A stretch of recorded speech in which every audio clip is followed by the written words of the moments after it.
So, ever since the summer of 2022, with each passing day, with each passing month, with each passing decision in particular, it's been the decisions, though, that have led us to this point. Decisions about the implementation and the entry of Oklahoma and Texas into the SEC. And this is really the first time that it's felt real, that it's felt like, okay, this is going to happen. And this is what it's going to look like with these two superpowers joining the SEC. Welcome to the Voice of College Football.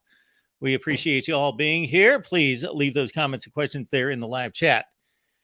We will answer all these super chat questions and comments. Of course, we will answer others, but certainly you will be answered if you give us a super chat contribution. We appreciate you being here. More so than that, give me a call. We've left the link there in the live chat as well. So grab the link. Please join the show. Give me a call, and we're going to break down the SEC schedule for 2024 and what it all means. So schedules, I am into schedules.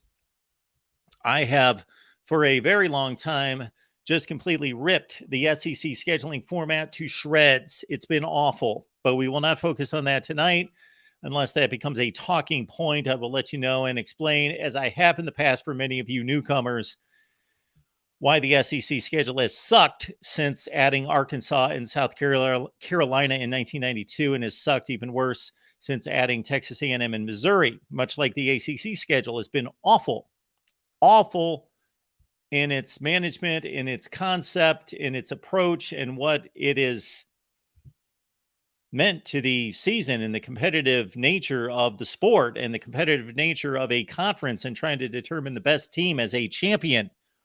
Awful execution and approach by the ACC, awful execution and approach by the SEC. The Big Ten got it right. They are not our talking point tonight, though. It's about the SEC. So I am going to take my first look at the SEC football schedule for 2024. I'm guessing most of you already know much more than I do at this point, because I've been hard at work talking Michigan football at 5 Eastern, Florida State at 6, Miami at 7, and then a conversation with my kids. So nothing that I know about this schedule right now. So we're going to have to find a site, and we're going to have to run through the schedules. Maybe my favorite scheduling website, FBS Schedules, maybe that has them posted already. I do not know, but we will certainly get to that. So appreciate y'all being here again. If you want to talk to me directly, grab the link that we have provided in the chat, and we'll talk SEC football. So as we proceed through the night, we will expand the topics to all of college football. We typically take all comers in regards to topics and storylines, but we are focused here on the SEC schedule. We're simulcasting on all the various channels. So welcome, Florida Gators, Alabama Crimson Tide, Auburn Tigers, LSU Tigers. Welcome in, Georgia Bulldogs, national champions 2 times, and all of our SEC friends, including the 2 newcomers. Welcome in, Oklahoma and Texas. And of course, we're going to be most intrigued by looking at the Texas and Oklahoma schedules. Let's dive in. And as we do, we're going to take our first call, but I would like to pull up the schedules. And we have a very appropriate first caller. So while we take a look, we will talk to our guy, DeReal MVP. DeReal, what's going on tonight? Nothing much, Mark. I mean, the SEC just doing what they normally do, outmaneuvering the rest of college football. Oh, really? Oh, yeah, really. Listen, the fans love a 9-game conference schedule. I understand why people want to go to a 9-game conference schedule. I want to go to a 9-game conference schedule. You do? Absolutely. It'd be great. But there's one thing missing, Mark, and it's the most important element. Are we going to take into account the strength of schedule and the strength of record when looking who determines to be in the playoff? Because if I have an 8-4 team that goes to Alabama, Oklahoma, and then has home games against Georgia and LSU, they lose to every single one of them. And then people say, well, they're 8-4, they can't be in the playoffs.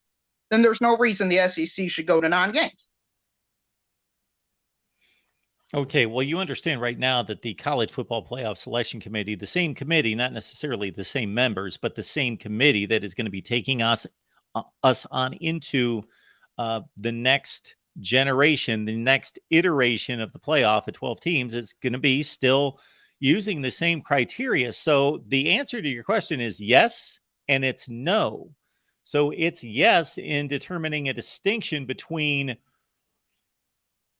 Team A at 10-2 and Team B at 10-2, but it's not going to the length or the degree of trying to differentiate to say, man, this 8-4 SEC team played a gauntlet and they are really good. And if you can take Alabama to the wire and you can take LSU to a one-score game and you can do this and you can do that and beat a decent non-conference opponent from the ACC or the Big 12 or somewhere else, you must be really good. Therefore, we're going to elevate you past a 10-2 team. I don't expect that to happen. Well, if you don't expect that to happen, you got to give us a reward for playing non-conference game, Mark. And if there's going to be no incentive structure, then why do it? The reward is the tiebreaker. Playing an LSU, you already have the tiebreaker, and you will continue to have the tiebreaker. I don't want just the tiebreaker, Mark. I want the spot. Well, the way the sport's structured, the SEC and every other conference can do whatever they choose to do, and the SEC has, for the time being, decided to stay with 8 games. And much like you, I think we're on the same page. I would like to see them play 9 games because I want to see continuity across the sport with all the conferences, number one. Number two, I understand on the flip side that they don't need to do that, that the schedules are tough enough, and all the SEC haters out there will diss the conference and the various teams for playing 3 cream puffs, and they do, most of them. Some of them will play 2 legitimate foes and 2 cream puffs, but many of them will play 3, your Kentucky Wildcats included. Hey, you don't have to be shameful. We're just outsmarting the rest of the field. There is no reason to not play 3 cream puffs in the current structure. No, there's not, because nobody's forcing you to do that. And when you're the best, if the Pac-12 was doing this, then it would be an utter joke. SEC haters are trying to make it a joke, and I get their point from a legalistic uniformity standpoint. But from a realistic standpoint, the SEC is still playing the toughest schedules because they've got the toughest conference, even though they're playing one less Power 5 opponent. And let's also understand that Power 5 opponents are not created equal versus Group of 5 opponents. So when the likes of Arkansas go out there and play and schedule Cincinnati and BYU in back-to-back years, that is like playing a Power 5 opponent. Yeah, you're exactly right, Mark. But I mean, with everything being so focused on the playoffs, I mean, I think everybody or almost everyone is saying 8 games is only going to be this season, and then they're going to 9. Whereas my feeling on it is we're going to see if a 9-3 SEC or a 8-4 Big Ten team makes the playoff. If they do, then the SEC probably goes to 9 games. If they don't, we'll probably stay at 8. What's going to happen to get your dream to become reality of stretching these records to that degree is that the SEC is going to have to continue to dominate the sport. And so if the playoff record and the postseason record, number one, if the playoff record continues to be just a ridiculous 75% winning percentage or even greater than that, as it is right now, plus the teams in question that are being evaluated for that position took care of business out of conference, then that's going to be the formula that's needed to vault an 8-4 team into a playoff position past a 10-2 or 9-3 team from another conference. But I don't see that happening initially. Well, I don't see it happening initially either, which is why I think the SEC is going to stay at 8 conference games for quite a while. I don't think it's a slam dunk decision. They're going to 9 games next year. I would like it to. I think there'd be more fun matchups. I mean, I'll give you a bit of a spoiler, Mark, about the schedule. Hopefully, you don't mind, Mark. Do you? I don't mind. It's not that much of a drama to me. Okay. Well, Georgia's still not going to be playing Texas A&M at Texas A&M. Okay. So, I mean, just to tell you, the drought is still going on. So, unless there's incentive for it to happen, then there's no reason to schedule ridiculously hard games. If it's just you get 10 wins and you're in for the SEC, well, the SEC should do everything in its power to ensure the most amount of teams get 10 wins.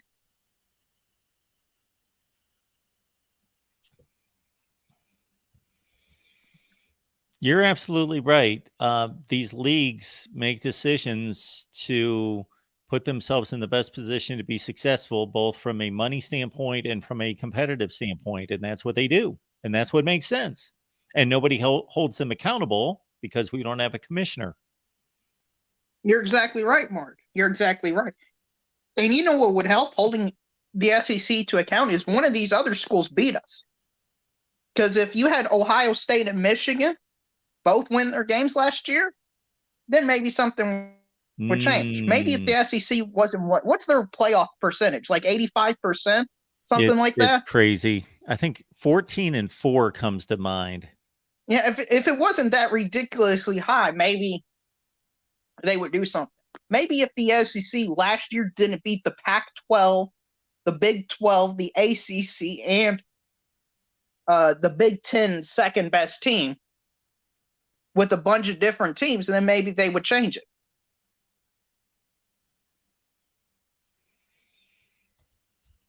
Maybe they would. Is there anything about this particular schedule that caught your eye in matching up? Of course, Texas, Oklahoma, that's the headliner. But it's also, so there's two reasons that this schedule release is more important and more interesting than other SEC schedule releases that we can pretty much predict. Actually, for the last 30 years, the SEC schedule releases, you don't need to have a release because we know what the schedule is. We just want to see the game times and the order of the games because the format has been such that we already knew what the schedule was going to be in conference. But now we've got a completely different format and two new teams. So is there anything that hit you as being either a brilliant move by the SEC? We already know that it's brilliant that they stayed at 8 conference games, but besides that, anything that's from an SEC perspective, literally for everybody else's perspective, it's makes no sense. But poor Auburn. That's all I've got to say. Poor Auburn. Let's look at Auburn. Yeah, they might as well forget about their second year. They've got Arkansas at home, as they typically do and have in the past. I got to, of course, reshape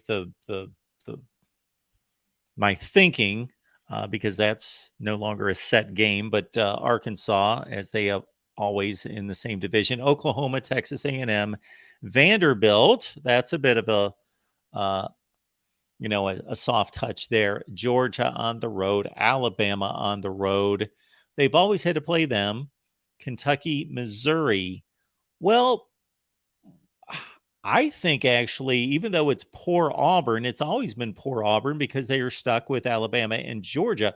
But there is no Ole Miss, LSU, Mississippi State on that schedule. Yeah, Oklahoma's going to probably be pretty good, though. Sure, but they have basically picked up a lot of Eastern Division teams to replace. They've picked up 3 Eastern Division teams to take the place of one. And those 3 are not that good. But still, I mean, looking at that, that's what, maybe 3-5, 4-4? If they go 4-4 against that schedule, then I will say that Hugh Freeze has done an outstanding job. Yeah, I'm just trying to stretch it in a positive direction, but I mean, yeah, that's tough, Mark. And that's why I'm saying if they go 8-4 with that schedule, they're a legit great football team. great. Good. Oh, well, compared to the rest of the country, they should be in the top 25. Beast Media wants me to point out Vanderbilt having a tough schedule, but the problem with that is Vanderbilt, they're so horrible that everybody else they play is going to be hard because they're Vanderbilt, Mark. Yes, they relatively, from a relative standpoint, they always have a tough schedule because everyone's better than them. Yes. Well, they get stuck with Alabama. And I'm looking for the differences here. Of course, they play the SEC Eastern Division in the past. Alabama, South Carolina, Tennessee, Texas, at home, Auburn, Kentucky, LSU, Missouri. That is a tough schedule. Well, they're all tough schedules. They're all tough schedules. And what you're hoping to see, if you're a fan of any of these teams and you want the easiest possible schedule, is you're looking for Vanderbilt, number one. And in my estimation, you're looking for Missouri, number two, because I think even though they may not be the second worst team in the league right this second, long term, they're the most likely second worst team in the conference. Yeah, you're absolutely right. Then after that, you probably want your Mississippi State, Arkansas, Kentucky, Ole Miss type team. Texas, you can even throw Texas into that group. Wow. That's how good this conference is. Texas and Mississippi State are in a group of bottom feeders. Yeah. I mean, talent-wise, they shouldn't be in the same group, but results on the field-wise, they probably are on the same group. So, just the way it is, Mark. I mean, that's all I got for you. Anything you've looked at, initially glanced over that excites you? Well, as soon as I take a break from the calls here, and we'll get Sooner Thrawn on here next, instead of breaking down the individual schedules, I got to go back and see the format to see what I'm looking at, why I'm looking at certain teams against certain teams, what they came up with. But in terms of a brilliantly devised schedule, that was the Big Ten release last week. They actually put some serious thought into devising just about as good a scheduling format as I could have imagined. Yeah, you're right. They've got balanced schedules. They've got difficult matchups for everybody. And listen, if you want to have great TV ratings and if you want to have great excitement amongst your fan bases, that's the way to go. But Mark, if you want to, I think if you want to have the most selected teams in the playoff and have the easiest path to win the national championships, this is the route to go. But anyway, that's all I got to you. Fight on to USC and their most likely 8-4 schedule in 2024. And this fight on business may come to an end. Oh, we lost a reel, but I believe it comes to an end if Florida beats Utah. I think that's the deal. All right, let's keep it moving here at the Voice of College Football. We got Sooner Thrawn on the line. Hey, man, Mark. It's been a while. How you doing? How you doing, man? I'm good. Hey, it's a big day. Welcome to the SEC. Yes, it's a big day. It was the schedule. It's impressive. It's going to be tough, but it's going to be fun. I'm very much looking. I've been going to too many Iowa States and Kansases, and so it's going to be a little different. Yeah, it's going to be a lot different. I made the statement today during our Oklahoma show that I'm going to have to kind of slap myself every weekend because I'm going to think of these as non-conference games, and I'm going to have to remind myself, oh, that's a conference game.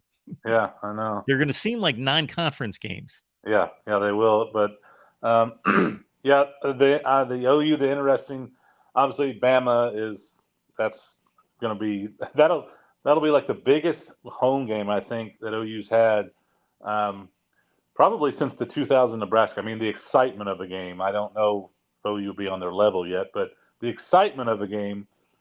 I think that Nebraska, it's probably been that long because I can think of a game that it's going to be so look forward to. But it also kind of depends. We don't know when these games are. And you might go, oh, gosh, that may determine. They have LSU and Auburn, then Bama. Oh, that might be.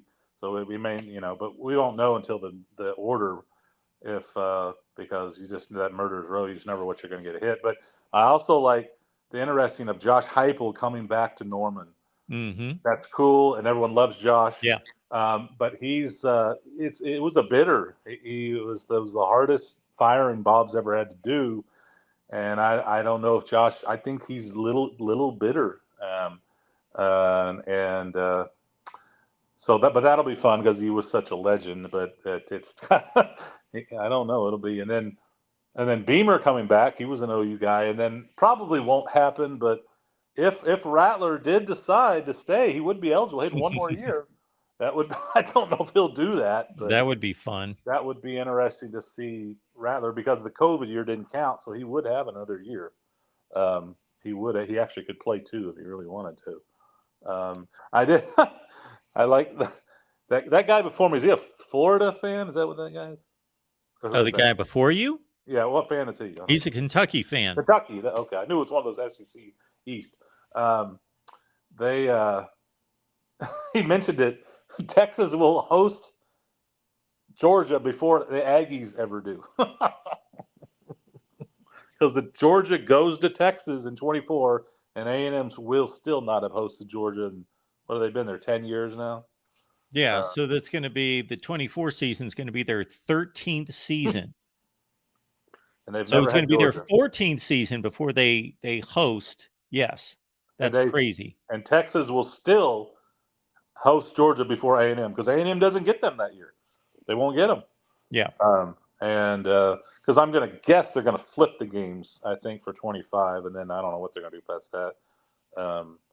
But yeah, it's yeah. So and then, but also the interesting OU and Texas played none of the same teams. None of them. They're all different. Well, yeah, they wanted everyone to see at least one of those two. Correct? Yeah. Yes. That's quite different because we've been playing the same teams for since for 17 years or whatever, since 90. Well, more than that. Oh yeah, 96, I guess. Well, Sooner Thrawn, a good exercise I think for Oklahoma and Texas fans would be to take this year's conference schedule and take whomever you think is the best team, second best, third, and rank them 1 through 9, and then put that against whoever you think is the best, second best, third best in 2024, and see how more difficult you believe the schedule is. I don't have to do much ranking. I know it's going to be harder. I mean, going to Baton Rouge will be that'll be a game I'll like to. I'll watch it. I don't really think there's some road games I might. I'm not sure that's one I want to do. Those people are crazy. I don't know. But the Mississippi, that might be one that I might. That's a cool place to see a game, and there's kind of a connection Levy to Lane Kiffin and yep. Plus, I think it's a game it's going to be a hard game, but I think we'd have a decent shot. I don't like our chances in Baton Rouge, but and I suppose, but at least the only thing is the Texas game counts as a home game, so we only get 3 home games. But then that'll flip the next year in Texas. That's the only. But hey, it is what it is, I guess. But it does help for recruiting because because our biggest game was always Texas, and the recruits are it's hard. They're not on the campus. Granted, they may be at the home team, but now we have home games against just these massive programs that they can only help. And we're already getting some of those guys from those areas already because of it. So you make a great point there with the home away with Oklahoma and Texas, because of course with 9 games in the Big 12, another big reason I want 9. Yeah, it's 4-4-1 versus this 3-4-1. So you always have that disadvantage or advantage. I guess Georgia and Florida, they have the same. I'm assuming they. Yes. Yeah, they only have now. I don't know if that's the case this year, but starting next year, I don't know.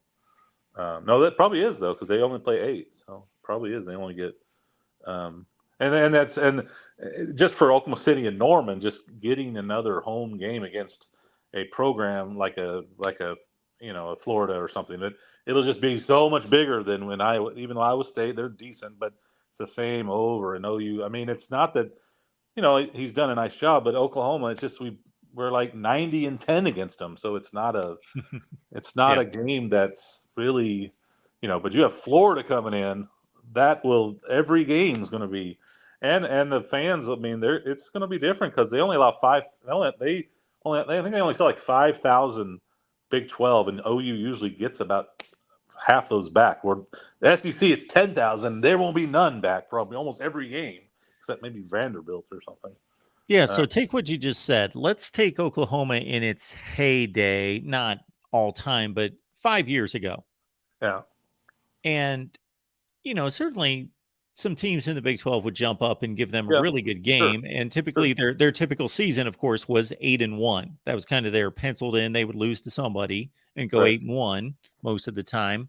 But there would be those Texas Tech games, and there would be those West Virginia games, or fill in the blank, whoever Or was Baylor, we down. got way behind Baylor and had to make a Whoever was down at the comeback. time that Yeah. you could kick around and not really look at that schedule, look at that game on the schedule as being a threat. Whereas this schedule, Every game, I mean, every game, unless Missouri's down, Missouri be the only one that's a little, and it's a road game, so it won't be simple.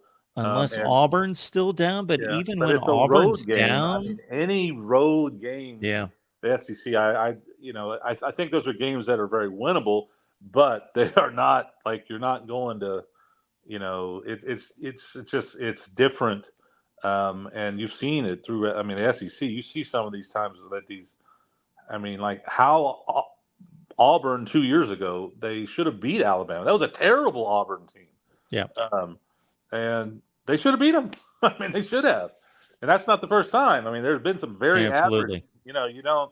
It's just the emotion and particularly when we go on the road. I mean, these programs are. I mean, they're just going to want to just. Yeah, you're welcome to the SEC, and it don't matter who we're going to be playing. I do think that we will be good enough to win. Other than against the top big boys on the road, I don't give us much chance, and even at home. But any other game, I think we're going to have a good solid. But it's not going to be like, well, you just kind of show up and then Caleb Williams pulls the ball away from a running back when he fumbles, and somehow we beat Kansas. We're not going to. You do anything like that, you'll get blown out on the road if you act like that.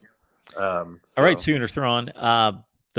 The calls are piling up, so we're going to move along here. But it's good to hear from you, and good to see you, and thanks for calling in.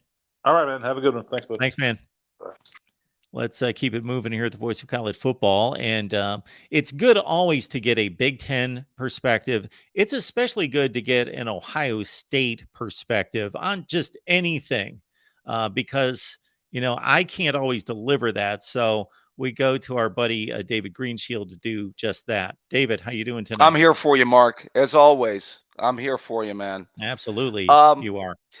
You know what I was thinking about with the Ohio State schedule? I didn't get a chance to comment this on the Big Ten, and I'm going to go to the SEC schedule here. But the 2024 schedule with the Big Ten, I think the Buckeyes really lucked out with that, by the way. Did you see that their 2024 schedule, by the way? I did. It doesn't come to mind, though, right this second. Give it to me.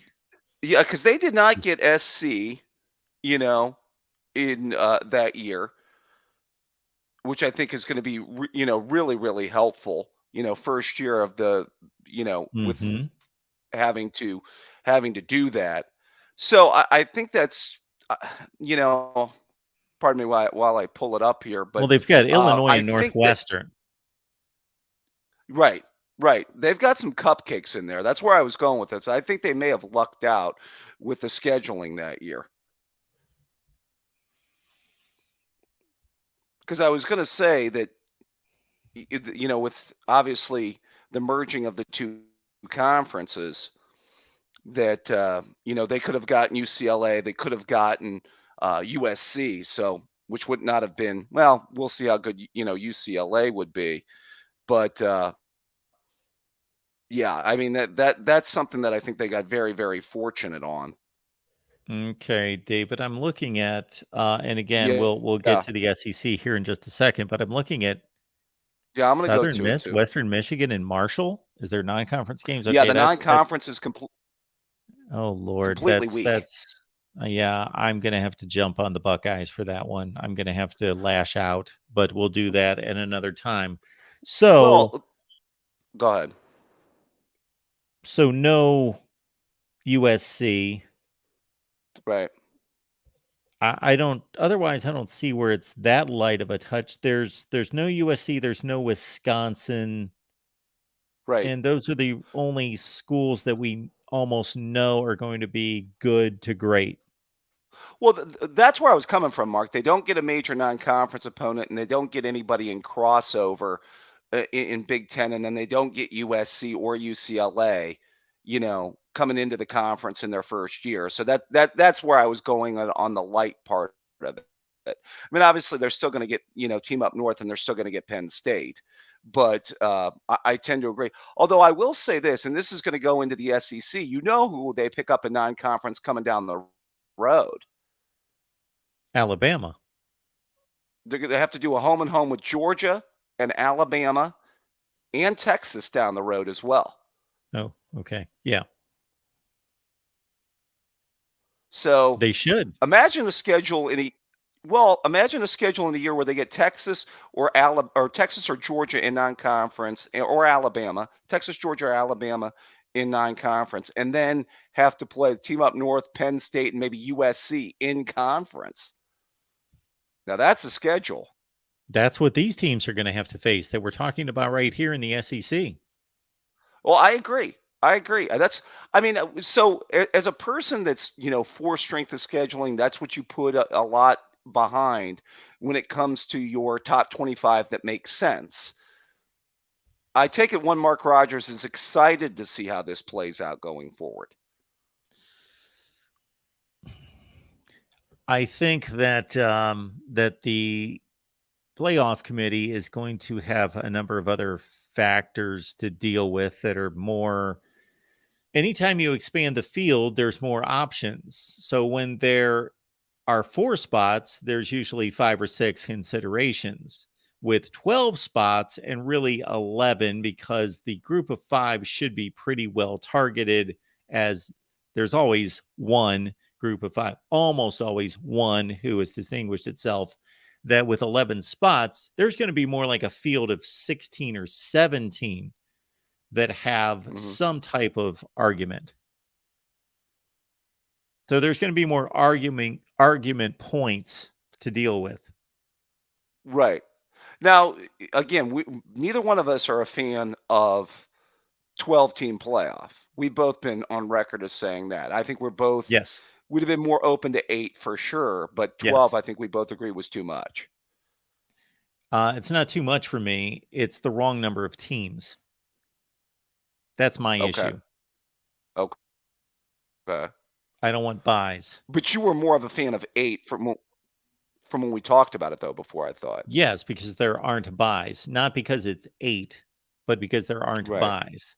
I would be a fan of 16, but I just think it's unrealistic in this modern age to expect these athletes to look at their pro careers and measure that against, it's really not that many more games than 12. And I'm on record as saying many times, we'll see how this plays out when a particular player is looking at 4 games to win a national championship, thinking, is it worth it? You know what you're going to see, Mark? Somebody had pointed this out. I don't know if you already have. With this many playoff spots, if teams feel they already have a spot kind of locked up, do you see what you see maybe in the NFL with, players sitting, or anything like that? Yes. I don't think it's going to be frequent, but sure. Tennessee plays Vanderbilt to close the season, and that may continue. They always have. Well, they just came off a 10-2 season in which they would have been in the playoffs, and they beat Vandy the last game of the season, I think 65-0 or 59-0. Well, they're going to be sitting players even earlier than they did this particular season. Boy, that line between pros and college, is no longer blurred. Like I said before, it's basically the same. Yeah, I don't like to hear that, but you're right. I mean, you like I told you before, you've expanded the playoff, you've got NIL for compensation, and you have a transfer portal, which is basically quasi college football free agency. And you have conferences that now maybe the NFL is more regional. Now, obviously, the fandom of the sport doesn't care about the divisions, and nobody's just locked in on their division. So it's a national sport when it comes to the attention, But in terms of the way it's structured by the divisions, now the NFL is regional. It's keeping to its regional status that makes Right. sense. And college football is the one that's all over the place. The Dallas Cowboys playing in the NFC East is about the only aberration from a regional what makes sense regionally. And of course, longtime NFL fans are used to that. That's gone back for 50 years. So they're used to that. But everything else makes sense in the NFL, and it does not in college football. Yeah, I mean, I know that we obviously get on here and complain about the direction that college football's coming, and we've done that probably way too much as it is. But yeah, it's just obviously going to be a totally different sport. I did want to comment on the SEC schedule, Mark. I just boy, I just keep on thinking, are Texas and Oklahoma? I know you just had an Oklahoma fan. Are they ready, boy? Boy, they better be ready, I guess, huh? That Oklahoma schedule did look really interesting that first year, didn't it? Yeah. So it's up top on the screen Yeah, here with Alabama, South Carolina, and Tennessee at home. So if that's this last season, Oklahoma would be lucky to be 1-2 in those 3 games. They might yeah, be 0-3. And then Auburn, LSU, Ole Miss, and Missouri, they'd be lucky to be 2-2, and they would have the possibility of being 0-4. And of course, they lost to Texas. So yeah, that's probably a 2-6 season yeah. this past year. See, I think I'm wondering what do you think the magic number? See, we always we keep on comparing to the NFL. Usually, like in the NFL, we think what's going to be the magic number to get into the playoff. Like in the NFL, you think you have to go 9-8 at least, maybe 10-7 now with it being a 17 game schedule. We're going to see a fair amount. You think so? We'll see some 9-3s. Mark, you ever think there's a chance we'll see some 8-4s get in? Well, our buddy, the real MVP, was the first caller, and he served that up because of two possibilities or two arguments, 2 points. And Hmm. one is that the SEC has dominated the playoffs. So even though the committee tells us that they don't factor in previous history, whether that's a particular team or the conference, they do. Hmm. There is no way that they are able to separate themselves from the SEC's dominance in the playoff era. And I believe that off the top of my head, somebody can add it up. I was in the process of adding it up. It's like 14-4. Yeah. So if that continues, and then there is a team that plays a treacherous schedule, things Yes. fall in line for them where Alabama's number 1 in the country and Georgia's number 3, and they play well in those losses. Yeah. And they also play, a la Georgia annihilating Oregon 2 years ago out of conference, and then Oregon goes on and plays in the Pac-12 championship game. If they've got that kind of resume where they've lost to 4, let's say top 10 or 12 teams in the nation, well, in close games, and then they beat somebody out of conference that like is a conference champion, Yeah. like Florida did last year against Utah. What do you? Yeah, it's just going to be interesting. You probably have done analysis on this, Mark. The kind of how those teams from like I think we mentioned it before, like 10 through like 15. Yes. That bunch in there. Yeah, I've gone through it, and I would love to do again. I'm not good at keeping a database. That's the next step here at the Voice of College Football. Behind the scenes, keep a database. Yeah, go through each season and yeah, lay out the 12-team playoff and how it would have been, reviewed by the College Football Playoff Selection Committee. And what I remember is this is going to be an interesting portion of this, David, is Yeah. what I kept hitting was how is the committee going to evaluate losing conference championship games? Because there would be these 10-2 teams out there that would be safely in the playoff the week before as the Right. number 11 team in the country. Then they lose a conference championship game and they're 10-3. And you match them up against 10-2 teams. Well, should they be penalized for typically losing to a team that's a top 5 or 8 team in the country? Well, I mean, everybody's going to be trying to jockey for those buys, though, Mark. I mean, I guess that's Sure. at the point where you're just playing for seeding, and trying to get the buys. Which I'm that, by the way, I just think 8 is the ideal number, but I'm also in agreement with you that I'm not a fan of buys either. By the way, But at least they did the buys in a manner in which I would have done them yeah. with the conference championships, because they're awarding conference championships, and then they're also giving returning value back to the conference championship games. By the way, just catching the eye, that Tennessee schedule looks interesting too. Tennessee, Alabama, Mississippi State, Florida, Kentucky, Georgia, Arkansas, Oklahoma, Vandy. Yeah. Yeah, that looks real interesting. Yeah. They got to go on the road to Georgia and then to Oklahoma. Mm. Yeah. Yeah, Good that's a tough that's a tough draw, but at the same time, they're already playing Georgia and Alabama every year as it stands right now. Yeah, I guess that's true. Then because they just okay, so they added Oklahoma. I guess the thing about it is they do have to go to Norman though. That first year Mhm. is going to be interesting, like the Oklahoma fan was talking about.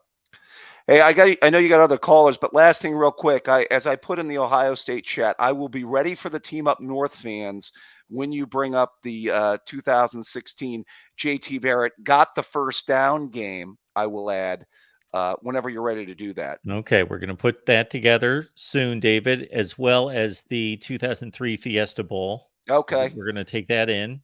Well, In the bring in next all few weeks. 27 of your Miami caller, or we got 27 of those call-in shows for Miami fans. Something like that. I lose track, but Yeah. it's something in that range. And yes, we will take that on. And also, based on a conversation I had with somebody the other day, I sent you an email that you may want to look out for. Okay. Okay. I'll look for that, and then you just let me know the time and the place, my friend. Thank you, David. Appreciate All the right, Mark. call. Have a good one. You too. Bye-bye. Our man, David Greenshield. We had some other callers on here. Hopefully that we'll be able to call back soon. I apologize for the wait, but we got our guy Jackson checking in tonight. Jackson, what's going on? Oh, it's going pretty good. I just got done getting this little magazine today. Nice. Getting the summer ready. Absolutely. And then I just got waited out for that Phil Still magazine, make my order for that. Yeah. We heard back from Mr. Phil Steele the other day, so we believe we'll be able to get him back on here this summer. Oh, man, it's going to be amazing, as always. And I'm looking at the schedules, right? So Thank goodness we're going to keep Alabama, Tennessee. I mean, obviously we're going to keep Alabama, Auburn, but thank goodness we're keeping Alabama, Tennessee, and Auburn, Georgia, LSU, Ole Miss. Now, there were some people that were worried about what was going to happen to LSU, Ole Miss. They're like, oh, no, what's going to happen to the Magnolia Bowl? And there's a few others that are staying. Arkansas, Texas A&M, that's a pretty good one. Yep. And Florida, Tennessee staying for another year. But thank goodness we're going to see Texas and Texas A&M, the Lone Star Showdown, return in 2024 at the 12th man. And we're going to see Texas, Arkansas in a rematch for the first time since 2021. But for the first time since 1991, we're not going to see Georgia, South Carolina. That's right. Yeah. I mean, Well I bet put. Yep. South Carolina's pretty happy about that for sure. If I could just choose one game, this is the one that stands out to me. In addition to Texas A&M, obviously amazing rivalry that needs to be back in college football, and so gladly it is. But Georgia at Texas. Ooh, that's in addition to having Michigan on your schedule as well. That's scary. And let's talk about LSU's schedule for a little bit. Holy cow, it's tough. So they're going to have Bama coming to their backyard. Then they got to go Florida, Texas A&M, and Arkansas. we hadn't even gotten started with the non-conference rivalry. They're going to have that Vegas neutral site game against USC, and they're going to play UCLA at home. They're not going to have to go to Rose Bowl like they did in 2021. But Florida's schedule was what really caught my eye. Hey, just a second, Jackson, before we move on to Florida. LSU is playing USC and UCLA in the same season? Yes. That's crazy. I didn't notice that. It's okay. Huh. Yeah. But Interesting. But, if they go 10-2 with that schedule, that could help them get into the playoffs with a 12-team setup. Now, see this LSU schedule before we move on to the Gators. They always play Alabama, Ole Miss, Texas A&M, Arkansas. So those 4 are no change to what they're used to. Yep. They've got Florida still there. Let's say the South Carolina game would serve as what used to be that rotation just coming up on South Carolina. So basically they've picked up Vanderbilt and Oklahoma in place of Auburn and Mississippi State. That's what the trade-off is. If you add all that together, they've traded Auburn and Mississippi State for Oklahoma and Vandy. Yeah, that's pretty big right there. Florida's got a really big schedule right there. Of course, they're still doing the Georgia game. Thank goodness for that. But they have to go on the road to Tennessee and Texas. And they got Mississippi State on the road. They got LSU, Texas A&M, Ole Miss, and Kentucky at home. But the non-conference schedule, of course, they're playing Florida State on rivalry week. Yep. But guess who else is on there? Miami and Central Florida. Ooh. Yeah. Wow, that's a great schedule. Not for Billy Napier, but for us. Yeah. You've looked into this, Jackson. So I always appreciate you keeping us updated on future schedules here. So Florida plays. That's tremendous. Florida State, Miami, and UCF in the same season. Yep. And I will back off on my criticism of Florida football having not traveled out of the state for a non-conference game, neutrals, or a true road game since 1991. I will do that in favor of that crazy schedule. What'd you say, Mark? That is tremendous. I'm just saying that I am going to lay off of Florida and my criticism of the Gators that I bring up from time to time when talking about scheduling, having not gone on a true road trip since 1991 to Syracuse outside the state of Florida. Well, they definitely will by going to Utah to start off this year. Yes. So that, but this what you just outlined with this crazy UCF, Miami, and Florida State non-conference schedules, I love that. Well, and Georgia's schedule, they're going to have Clemson to start off the 2024 season. And, of course, they'll have Georgia Tech on there. And we're looking at Auburn's non-conference schedule. It's a little bit easier. But Texas, in addition to playing Michigan, they're going to have Louisiana Monroe. And from what I found out, so I'm guessing it's going to be the only easy game for LSU. It's the University of Nicholas. Is that the old Nicholls State? No, just Nicholas for right now, I guess. What is that? Beats me. The University of Nicholas? Yeah. I don't Folks out there, fill us in on that. Who in the world is that? The University of Nicholas? Maybe Nicholas State or Nicholas, but they're from the state. That's got to be Nichols State. Yeah. Okay. I'm just like, we gotta make this like a spring game. Like the FBS, FCS games be spring games. But oh well. But on the bright side, we're gonna finally have LSU Oklahoma. We've waited for a couple decades for that to happen. Yeah, that's cool. Rematch of the 03 BCS championship game. Thank you, Easy Money. I assumed it was Nicholls State. Yes, the championship game there in 03 in New Orleans. Yep. Yeah. And Oklahoma, we don't know what their third and fourth non-con games are yet, because right now they got Temple and Tulane, but they're gonna have a rough road ahead of them. I'm just curious to see if LSU Arkansas is going to go back to rivalry week for 2024, because we noticed that Oklahoma Arkansas isn't on the schedule. Kind of wish it was, but yeah, I agree with Tim. Brian Kelly's never won a big postseason game. Never won a big postseason game in a decade. Yeah, I generally agree with that. Won a lot of second and third tier bowl games. Yeah, especially last year.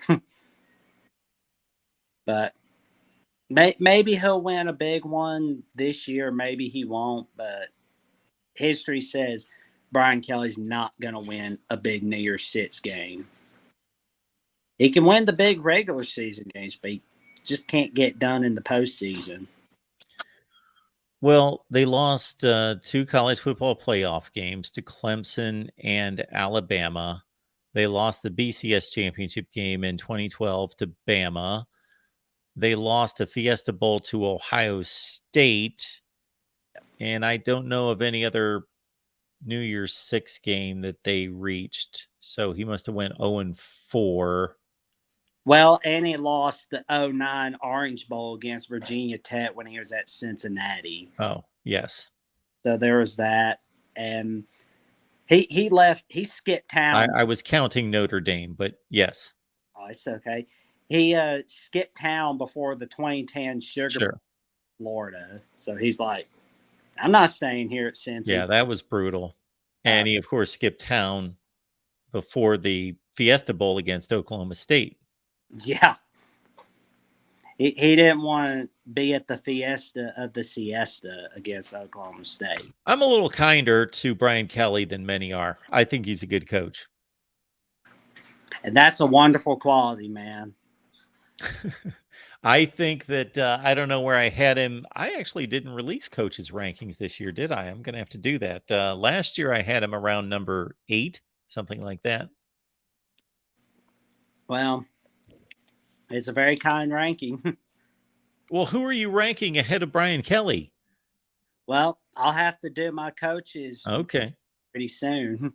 Bring them on and let us know, Jackson, and we'll compare notes. And I guess I've got to do my coaches' rankings as well. Yeah. They may be same as yours. I'm not sure.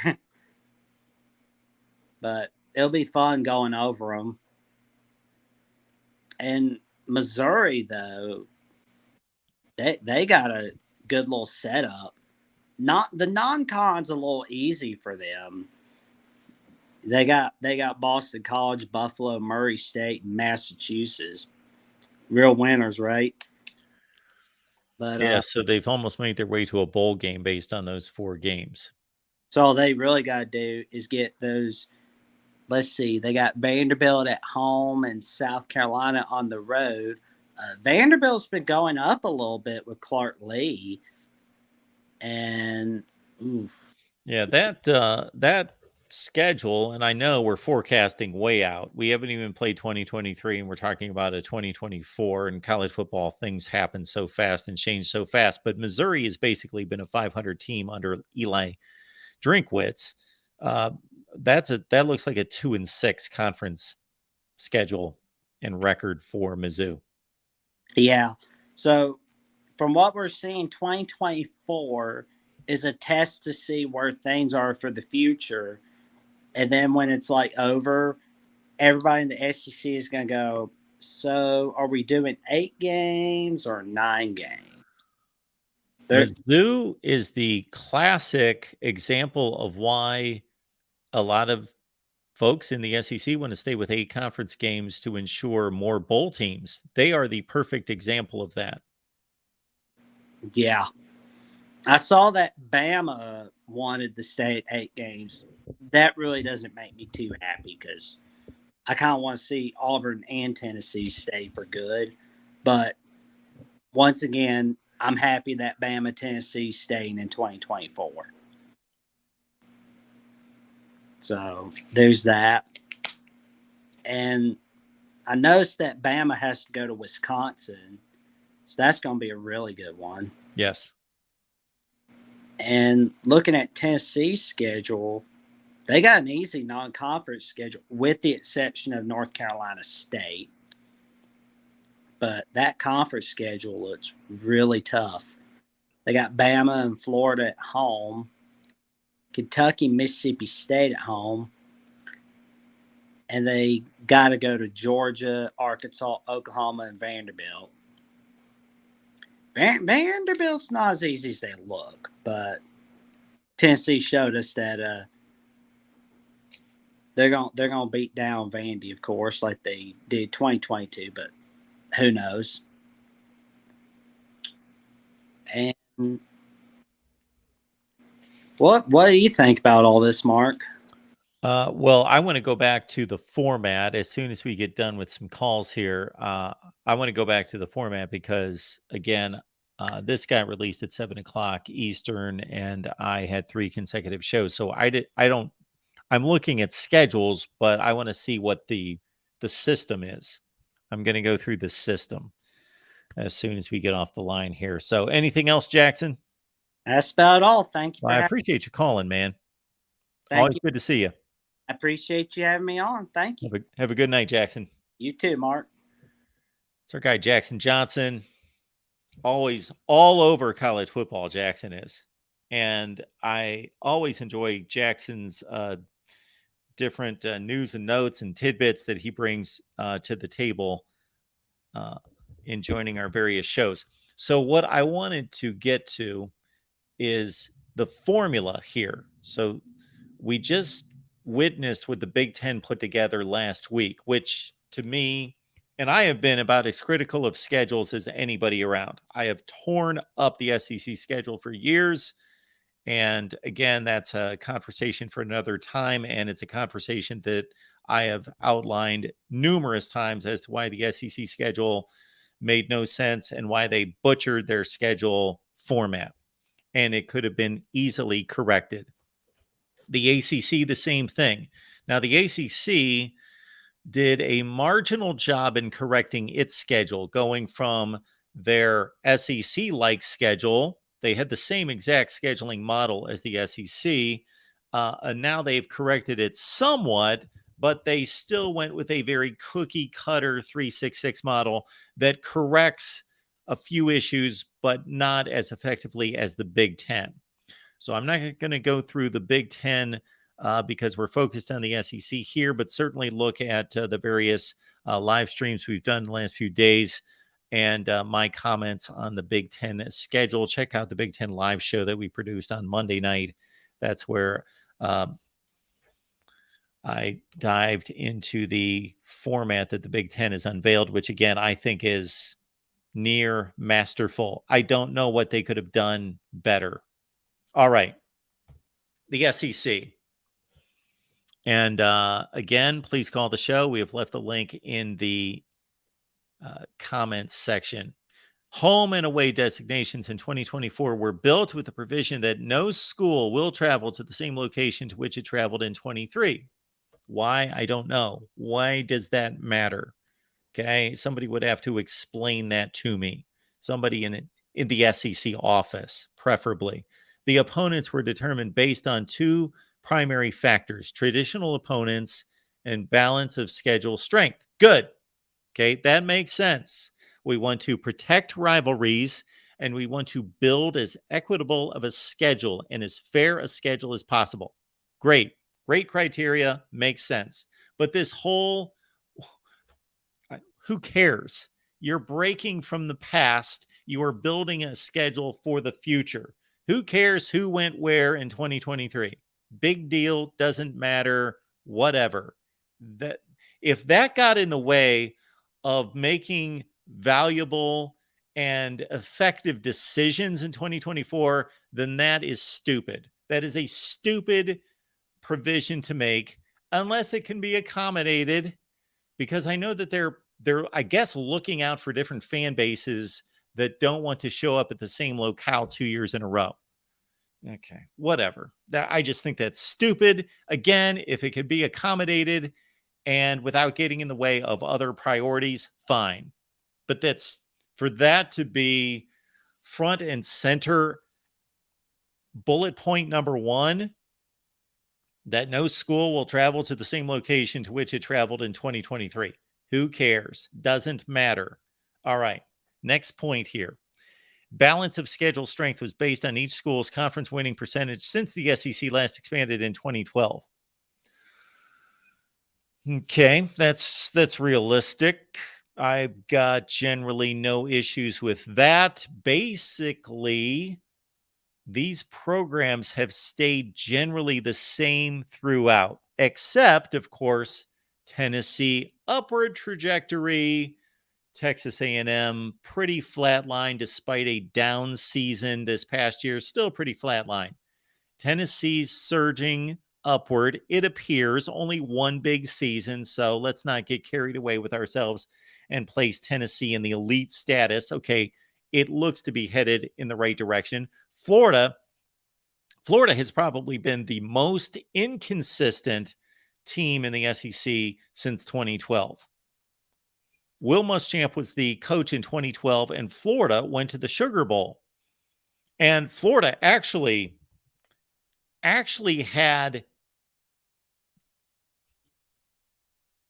because Notre Dame had no business playing in the BCS championship game other than being undefeated, they were not good enough to be there, and Ohio State was on probation. Actually, Florida came this close to playing in the BCS championship game that year. But then, Florida's had 2 4-win seasons in the last 10. Then they rode the wave of Dan Mullen, 3 consecutive New Year's 6 bowl wins. And then, of course, now we will see what they have got going forward, but 2 consecutive 6-7 seasons, and it does not look good for Billy Napier here in 2023, or yes, that's what year we're in, 2023. So I don't have an issue with that. I would have an issue with that bullet point there, that condition, if there were programs that were decidedly different today than they were in 2012. Georgia was great in 2012. They're even greater now. Alabama was great in 2012. They're great now. Auburn and Florida would be the 2 teams that are considerably different today than they were in 2012. But it's not even that great a difference. Auburn, with some proper coaching and management by Hugh Freeze, could be back in contention quickly. So could Florida. I don't know if Hugh Freeze is the guy to do it. I have more faith in Hugh Freeze than I do in Billy Napier at this point. But we'll get to that call in just a second, but I want to run through these points because the SEC screwed up point number 1, unless it doesn't affect anything meaningful. The balance of schedule strength going back to 2012, have no issue with that because of what I just outlined. The winning percentages for the performance of Oklahoma and Texas in the Big 12 since 2012 were included in determining 16 positions ranked by winning percentage. So Oklahoma, having played much better football since 2012 than Texas, is paying for it. Okay. This is not fair. This point right here, this balance of schedule strength, it's not fair. This is an NFL model. It shouldn't matter. I get it. I understand the concept.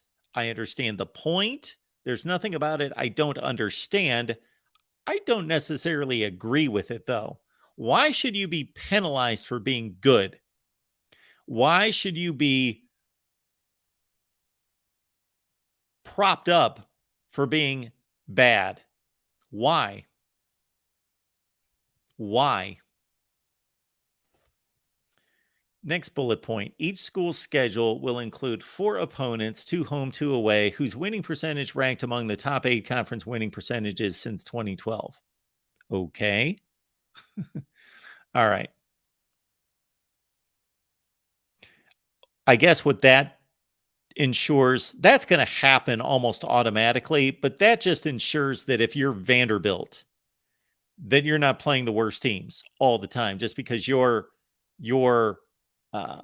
winning percentage is so awful that you would play the very worst teams. And I guess that would be, they're not even bad teams, but Missouri, Ole Miss, Arkansas, and somebody else. You would play the worst teams based on your winning percentage. So it at least guarantees that you have to play somebody good. Okay. Also, each school's 24 schedule will include 4 opponents, 2 home, 2 away. Same thing, just the opposite. So that's what they're doing there. They are not completely punishing Alabama and Georgia. They're basically saying, we're not going to make you play LSU and Tennessee every week. You are going to get to play at least somebody. You get a break. So those 2 components somewhat slightly negate the point that I don't like. Okay. This is the SEC. Everybody's going to play a tough schedule. You don't have to manufacture a difficult schedule for your best teams. While no school will travel to the same location to which it traveled in 23, it should be noted that when a long-term schedule format is determined, it may not be possible to structure a schedule that does not include some schools playing at the same location in back-to-back years in the first years of a new format. Okay, that's fine. Absolutely. Appreciate you all being here. Let's take our next call. I believe we've got a Dan Beast Media here. Hello, hello, everyone. Randy. How are you? Oh, I'm doing well. How are you? It's an exciting day today. Fine. What's going on?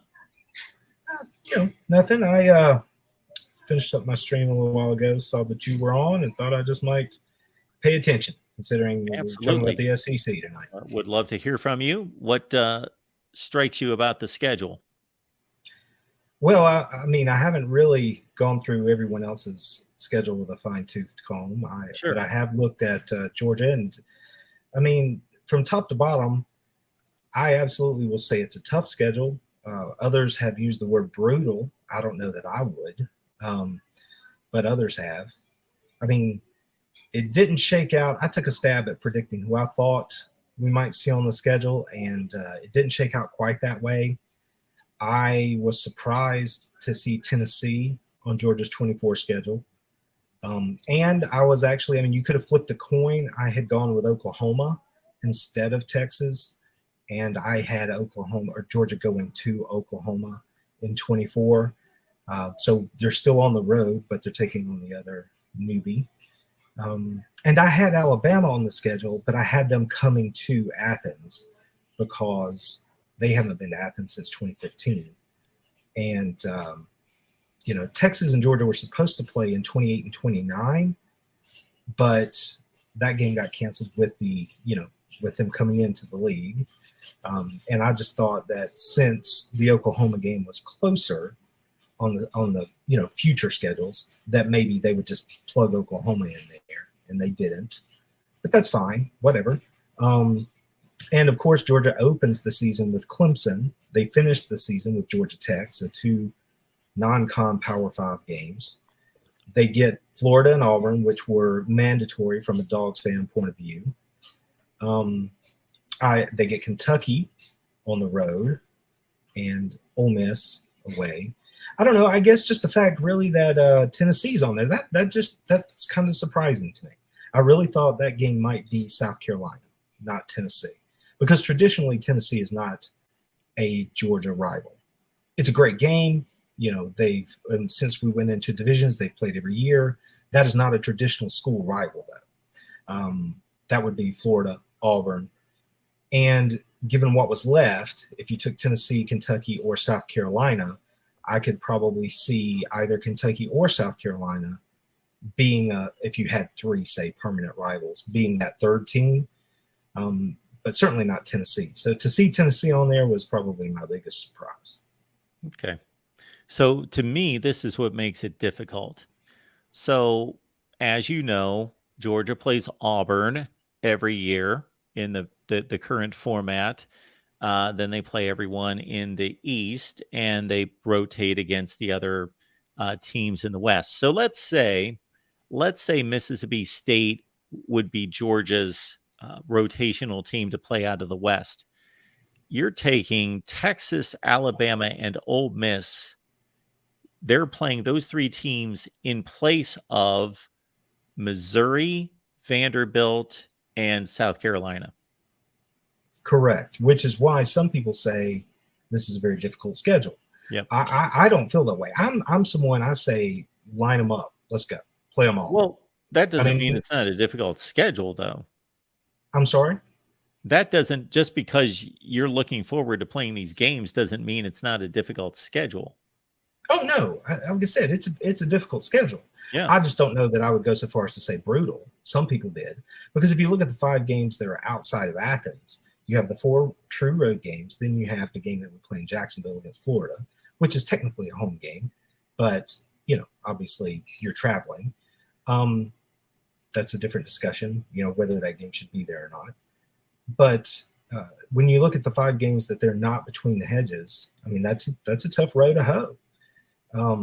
And then when you are home, you still play the likes of Tennessee, Auburn, So I just say, play them all. I have no fear. I know that there were some Georgia fans earlier today with leaks about Texas and Alabama being on the schedule and both being road games. They had something to say about that. And I'm just not in that camp at all. I just think line them up, let's play them. That's what I want to see. I want to see us play them. And whether it's a 9-game schedule or an 8-game schedule, they're going to play every team in the league inside a 4-year window, home and away anyway. So we're going to see all of these teams. But now, like, not seeing, say, South Carolina more often is going to take some getting used to. I do think that if they switch this to a 9-game schedule in 25, which I think is a real possibility, and they do choose to go with the pod option, which seems to make the most sense, where you have 3 permanent rivals and you rotate the others, then I think you're going to see Auburn, Florida, and I've said for a while now, I think that game would be Kentucky as the 3rd permanent rival. And then everyone else will just roll through. So, yeah, it's going to be difficult. It's going to be difficult because the SEC is the best conference. It's going to be difficult because of just who we're playing and where we're playing them. And we don't even know the devil of the details, which is when do we play these games? How does it stack up? Are you doing back-to-back road games? Stuff like that. So it is a very challenging schedule, but I am in no way daunted, and I'm certain that the boys in Athens aren't either. The only component here that would make this schedule more difficult would be to take, let's say, LSU and Oklahoma. They're the 2 best teams if everything stays the same. Now we're looking at 2 years in advance, right. But if everything stays the same, LSU and Oklahoma, and replace Mississippi State and, I guess, Kentucky. And I don't know that Oklahoma and LSU over the last couple of years are that much better than Mississippi State and Kentucky, but we expect them to be. So that would make it more difficult. Otherwise, you're playing most of the best teams in the conference. Yeah. I mean, it is absolutely challenging. So for all those people out there who like to try to poke fun at 23 and the schedule that we had to play, obviously that will not be an arrow in the quiver in 24. But I mean, that's ridiculous anyway, but that's another thing. It's just the Alabama game could have been LSU. That's a money game. That's a TV game. If it were LSU, I mean, the thing about the conference is that only the SEC, through realignment and expansion, has managed to not only strengthen traditional rival games, but rekindle several along the way. No other conference has managed to do that. And they've also managed to keep within a reasonable footprint. So if you talk about travel inside the conference, nobody's going to cry for anybody in the SEC, okay? But I could see how putting LSU on the road, putting Texas and Oklahoma also on the road in the same season for a team like Georgia would be asking a lot, because you're not going to go much further west. Okay. So again, nobody's crying over that, but those would be the longest trips that you would have to make.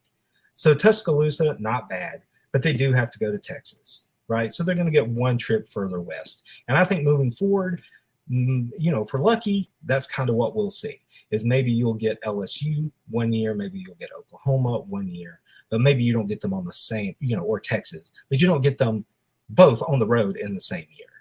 So, I mean, that's just conjecture. And who cares about fairness, right? But I would hope that maybe they would take that into consideration. Well, I care about fairness, and based on the bullet points that we saw that the SEC unveiled, they care about fairness with the condition that they're going to protect the games that they believe need to be protected. And I'm all for that. I just see no reason why they have to have this kind of NFL schedule, this NFL type model of looking at winning percentages. Well, yeah. Well, I don't know. I hate to just say it's one man's voice, but obviously Nick Saban had something to say about that, which was ridiculous. Why would he want that? Oh, no, what I mean is he was just, when he looked at the potential pods that were floated for a potential 9-game schedule, he didn't like who Alabama was rumored to play. And so, but he's being penalized by this. He and Kirby Smart are being penalized by having he specifically, because they have by far the best record in the conference since 2012. So they theoretically are going to play the toughest schedule based on what we just read. Well, the other surprise, and what you just said reminded me that there's no Vandy on the Georgia schedule, is that actually is a bit of a surprise too. And I guess there I would say maybe Tennessee wouldn't be there and Vanderbilt would, right? To your point about leveling it out a little bit, or however you want to think of it. Because Georgia and Vandy, gosh, they've played as far back as I can recall, and that's just one of those games that, do I want to go to Nashville? Nashville's a fun visit. Probably Austin now is going to be the next best marquee visit for the Dogs if we have to travel, or it may replace Nashville. So just from a fan's point of view, not playing Vandy is kind of a bummer in that regard. But it's just one of those things where if they were looking to balance it a little, Vandy would have been on the schedule, right? So they're not, clearly. But again, you will never hear me say, woe is the person on the yacht. You know what I'm saying? That's just not going to be the case. I don't care. I want them to play the best games possible, and hopefully they can keep it fair. I mean, why would you want to beat up your top tier teams if you are in fact trying to get as many teams in the playoff as possible? But I don't think that really matters either. I'm not a fan of the playoff, but that's the future. That's where we're headed. So, what would you do? What format would you implement? Regarding the playoff, or just inside the conference? The playoff. I think I heard you say this earlier, and I think we agree. I mean, I'm fine with 4. I think 8 would have been fine. Once you get beyond 8, I just think you're going too far. Because you're not going to change. I just believe you're not going to change the outcome if you go past 8. I don't think it needs to be the NCAA men's basketball tournament. I think you need to have the teams there who have a legit shot to win. And I believe I've stated it here before. I think there's probably 8 to 10 teams in the country who can say that right now. So I don't think we need to get into those other teams other than for participation trophies. And I'm not trying to diminish anyone. I just think that if you're not going to make the investment to compete at that level and teams aren't, look at their budgets, then don't tell me that you want to be in the playoff just so you can recruit better. Well, that's not a participation trophy. A participation trophy is when everybody gets a trophy for participating. Well, but they do, because if you make the playoff, don't you go recruit off of that? Don't you fundraise off of that? That's not a trophy. A trophy was when I took my kids to soccer and everybody got an award, regardless of how awful they were and how awful their teams were, and everybody got an award. No, teams have to earn a playoff spot. I don't like the 14 playoff because we've got too many conferences to have a 14 playoff. It doesn't make any sense. Well, sure. Arguing for expansion is fine. Like I said, 8 is fine. I just don't know. I just don't know about the 12 team. You make total sense. I'm not arguing that I believe that there are more teams that are capable of winning a national championship. I completely agree with you.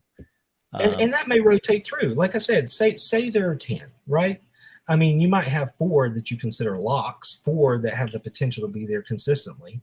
And then you might have the other 2 that, based on whatever, rotate in and out of that top 10 that have the opportunity, right? If you will, say Georgia somehow messes it up and falls out of those top 10 and TCU slides in and they're the new 10th team or whatever. That's fine. But I just don't think you're going to have team 12 doing much damage in this thing. And we're going to be forced to listen to the debates about who should be in and who's not. And I mean, it makes for talking points in television, and that's fine. But, and I'm going to watch the playoff games. Don't misunderstand me.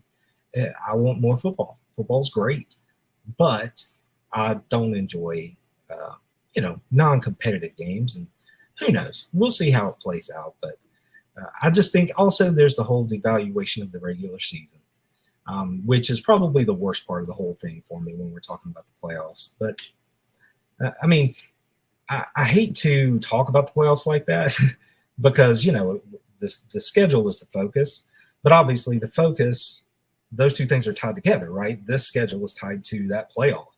And when I look at the schedule, I mean, it comes back to what is your team in 24? Like if I look at my team, let's say Carson Beck, who I assume is going to start. I believe he will. I believe he will play very well. Georgia should have a good year.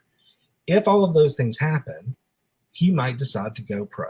And God bless him. That'd be great for that young man. He's put in his time. He's earned it. So if we flash 1 year forward, then Brock Vandegrift, assuming he continues his progression the way Beck has, would be essentially in the same boat as Beck is right now. Another year of learning, another year under the new system. He assumes the reins. So at the very minimum, you've got a new quarterback in 24 to go play this schedule. But if Brock transfers out, now maybe you have a sophomore in Gunner, or you have a true freshman in Raiola or Puglisi running the show. Think about this schedule with those dudes under center, right? It's not the 23 team that's going to be out there. The 24 team will be. The defense will still be great. The O-line will still be great. But there will be new changes. And this goes for everyone. But if I say, okay, Brock Vandegrift, go on the road and beat Alabama at Tuscaloosa, that's a tall task because we haven't seen him play. I mean, that's just the way we have to think about this. So it is a very difficult schedule. No Vandy, no South Carolina. I mean, if you look inside the conference, who do we assume Mississippi State is struggling in their second year under a new head coach? Or do they have it figured out? If we assume they're struggling, okay, maybe you look at Mississippi State as the softball. I don't feel Kentucky is a softball. Kentucky's a very physical team. They played very well under Stoops. Ole Miss is always dangerous. We're on the road. Lane Kiffin's offense is always a challenge. In fact, the only team that the Dogs haven't beaten under Kirby is Ole Miss They got housed the last time they went out there. It was brutal. I mean, they lost like 45-10 or something with Jacob Eason at quarterback in 2016. So there are no softballs on this conference schedule as I see it, unless we're just going to poo-poo Mississippi State. Then you also have Clemson and you have Georgia Tech, and then whoever they end up scheduling, for the other 2 games out of conference, whoever's available or however they sort that. You might have a. You can also look at it this way: if in fact Mississippi State and Kentucky are the weaklings on the schedule, that is a relative statement, as you well know. You take them to any other conference, and they are not Rutgers, and they are not what Duke has been in the past. They are not Georgia Tech. They are not Virginia Tech right now. They are not Northwestern. They are not a whole slew of teams in every other conference. If those are the 2 worst teams on the schedule, and they are what they typically are, 7-5, 8-4 type teams. Sure. That's a tremendous schedule. Well, I appreciate the fact that you, unlike, many who are in the chat or wherever, who want to just say, no, the leagues are the same. Obviously, you made a statement that they're not. No. And, it's ridiculous to assert such a thing, but people do it every day. And it's just one of those things where I've yet to have anyone tell me that they would trade even the 23 Georgia conference schedule for their conference schedule. You know what I mean? Mm-hmm. Nobody wants to do that. So, but yet, we don't play anybody, or we don't play Randy is the Eastern Division, of course, Auburn, and then who is their other team in the West this year? Yes. Oh gosh. Is it Ole Miss? It is Ole Miss at home. Yes. Yeah. Nobody wants to trade. I would love. This will never happen, but I would love to experiment and send a mid-tier SEC team to, let's say, the ACC. I'd love to send Ole Miss to the ACC this year. See what they would do. Yeah. Yeah. I mean, it's, but I don't need to laud the conference. I don't want to be that person, right? I just want to call it like I see it. And it's just tough. I mean, it's just a tough schedule. Like I said, the 5 outside of Athens is, that's a tough road to hoe. Anyway you cut it, it just is, because Auburn will not be the dumpster fire that they've been the last 2 years. No. They will improve. And Tennessee again is on the schedule when I thought maybe they wouldn't be. So we know they are on the come up. And in year 24, they will be better. This year, I expect them to take a bit of a step back. But in 24, given time to recruit, given the marquee player quarterback that they're going to have, Tennessee's going to be a real threat. Yeah, I mean it's just tough. It's a tough road to hoe.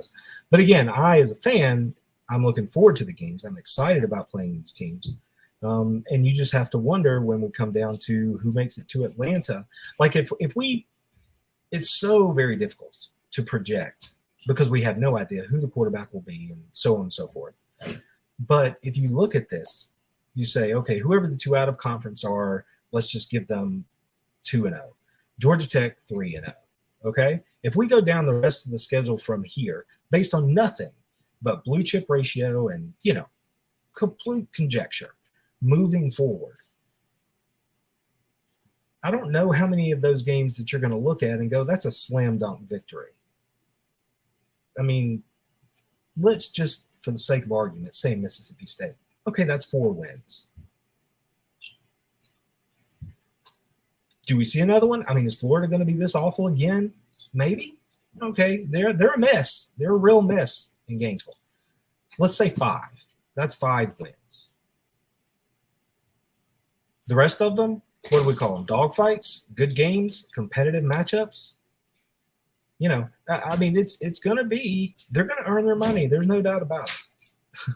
Well, Randy, thank you so much for stopping by. We appreciate your insight. Always good to hear from you. Hope everything's going well.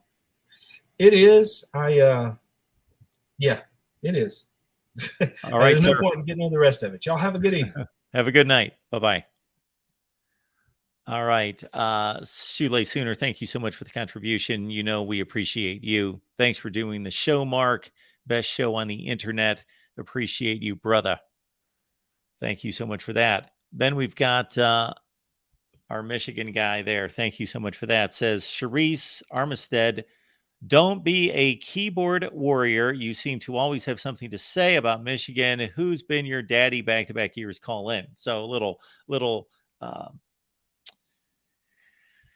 punch counter punch there from Michigan and Charisse. And of course, Michigan making sure that everyone sees the counter punch. Yes, Charisse is a huge Buckeyes fan, and I don't want anyone to feel the pressure to call in. I would like a more diverse group of folks that watch us on a regular basis to call in. And certainly our buddy Joe Long, before we take our next call, Joe had made the statement that Ohio State is overrated. And I believe his earlier statement was the most overrated or something like to that effect.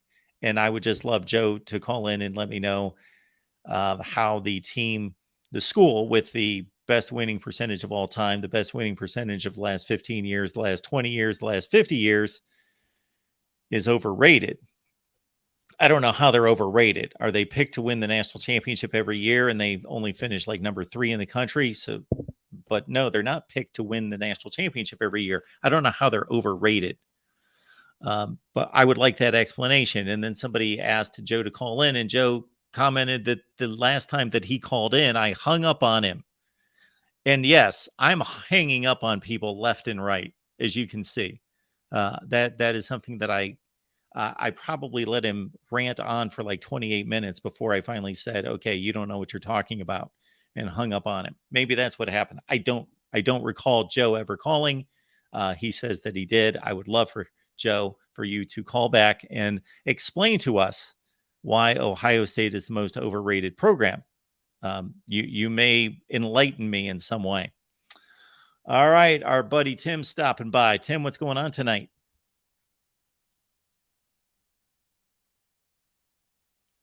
Tim, we can't hear you. Now you can. Yes, we can. Yeah, I just called it because I want to exercise this whole Brian Kelly's a good coach thing. Okay. We got to go through this, Mark, because he says for a couple of years. Yeah. And what now? Just maybe why do you feel Brian Kelly is a good coach? Okay. Brian Kelly went to a MAC school. We'll place that aside. So his first decent sized coaching gig was at Cincinnati, and he succeeded with flying colors. The last team he took to the Sugar Bowl. Okay. Then he left for Notre Dame, and he elevated Notre Dame to its greatest height since Lou Holtz back in the early 90s. So he was able to elevate Notre Dame. And now he's moved on to LSU, and we will, the case is wide open there, but good early indications at LSU. Okay. Like, where would you rank Brian Kelly? I would rank him as a top 10 coach. I have ranked him as a top 10 coach in the country. What I like about Brian Kelly is he's consistently wins the games he's supposed to win. Yeah, he does. You know what I mean? Like, he's just that guy. Yeah. You know, Brian Kelly, he's going to show up, and with the exception of a couple really bad years, that he's had. He shows up, he wins the games that he's supposed to win. Yes. That's who he is. That's a good coach to me. He's a good coach, but that doesn't put him up in some higher level. That's what I called him, a good coach. Well, I mean, good coach is like there's dozens of good coaches. Most of them are good coaches, right? Okay, so then maybe I misunderstood you. So you're not putting him like elite top 10 kind of coach. No, I said he's a top 10 coach. Oh, that's more than good, right? I mean, that's pretty elite. If you're like 10 out of 130, that means you're pretty up there. Well, you can almost eliminate 70 or 80 just because they haven't proven they're either never going to elevate past a group of 5 level, or they have yet to prove. They're somewhere out there lurking right now at Western Kentucky or Georgia Southern is the next great coach. Then we'll find that out 3 to 5 years from now. But otherwise, those guys will never elevate to his level by any stretch. Yeah. Well, I mean, here's my thing about when he was at Notre Dame. Yep. What do you his record against top 5 opponents Bad. were? Huh? It's bad. Yeah, 0-4. Awful. But the weird thing about 0-4 is in 10 years. Yep.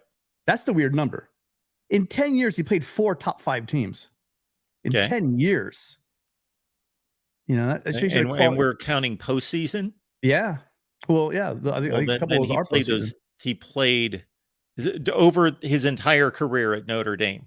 Yeah, I'm looking at this article. So obviously they played Alabama in the playoff in 2020. They played Notre Dame in the playoff in 2018. Clemson in 2018 in the playoff. So there's 2 right there. Mm-hmm. You could tack this one on, even though they technically were not in the top 5. They lost to Ohio State in the Fiesta Bowl, and then Ohio State finished number 3 in the country. They were like 6. And then that other game would have been the BCS championship game, which they got annihilated by Alabama in 2012. Well, I mean, that's just it. He's 0 for New York 6. So when you say New York 6 and Brian Kelly, you just put an L next to that because the guy has never won a New York 6 bowl. And so that's bad. Who else is winning those games though? There's only like 3 schools winning those games. From 2010 through 21 when he left. I mean, that's a long time to be there and win. No, I mean there's plenty of teams that are winning those bowl games. Heck, even Clay Helton won a New York 6 bowl. Absolutely, he did. Yeah. But think of this, Tim. Going into last year's playoff, basically this is the summary of the playoffs since the first year. The SEC beats everyone, and the only 2 teams that beat the SEC were Clemson and Ohio State. I've just summarized the playoff completely. Those are the only 3 components that win any playoff games are the SEC, Clemson, and Ohio State. That's it. Those are want a playoff game? Yes. Oregon won. I said from the first year going, yes. I eliminated the end years, but yes, Oregon won a playoff game. TCU won a playoff game. But basically, in terms of anything that matters, those are the 3 components that have won anything that matters, because the other 2 got blitzed in the championship game. So those are the 3 that have won anything of consequence.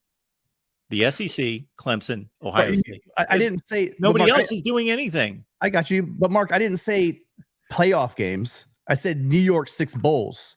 That's not just the playoff games. He only played in 1. That's my point again. We're trying to say he's this great coach, and he hasn't won New York 6 bowls. He's so let's look at this. He's 4 so before LSU, he was 4-13 against top 10 teams. Yes. What did he inherit? That's abysmal. What did he inherit? He was there 11 years. I understand, but what did he inherit? We can't just look at one. You're taking one slice of it. I'm taking another slice, which is there's a difference in inheriting Lincoln Riley from Bob Stoops at Oklahoma or Ryan Day from Urban Meyer at Ohio State versus what Brian Kelly inherited. Those are there's leaps. Would you say that what Lincoln Riley got at Oklahoma was the same as what Ryan Day got at Ohio State? No. Okay. But it's closer. It's closer than what Brian Kelly. He got a 6 or 7 win football team. That's what they were doing. They racked up a bunch of 7 and 6 seasons. Mm-hmm.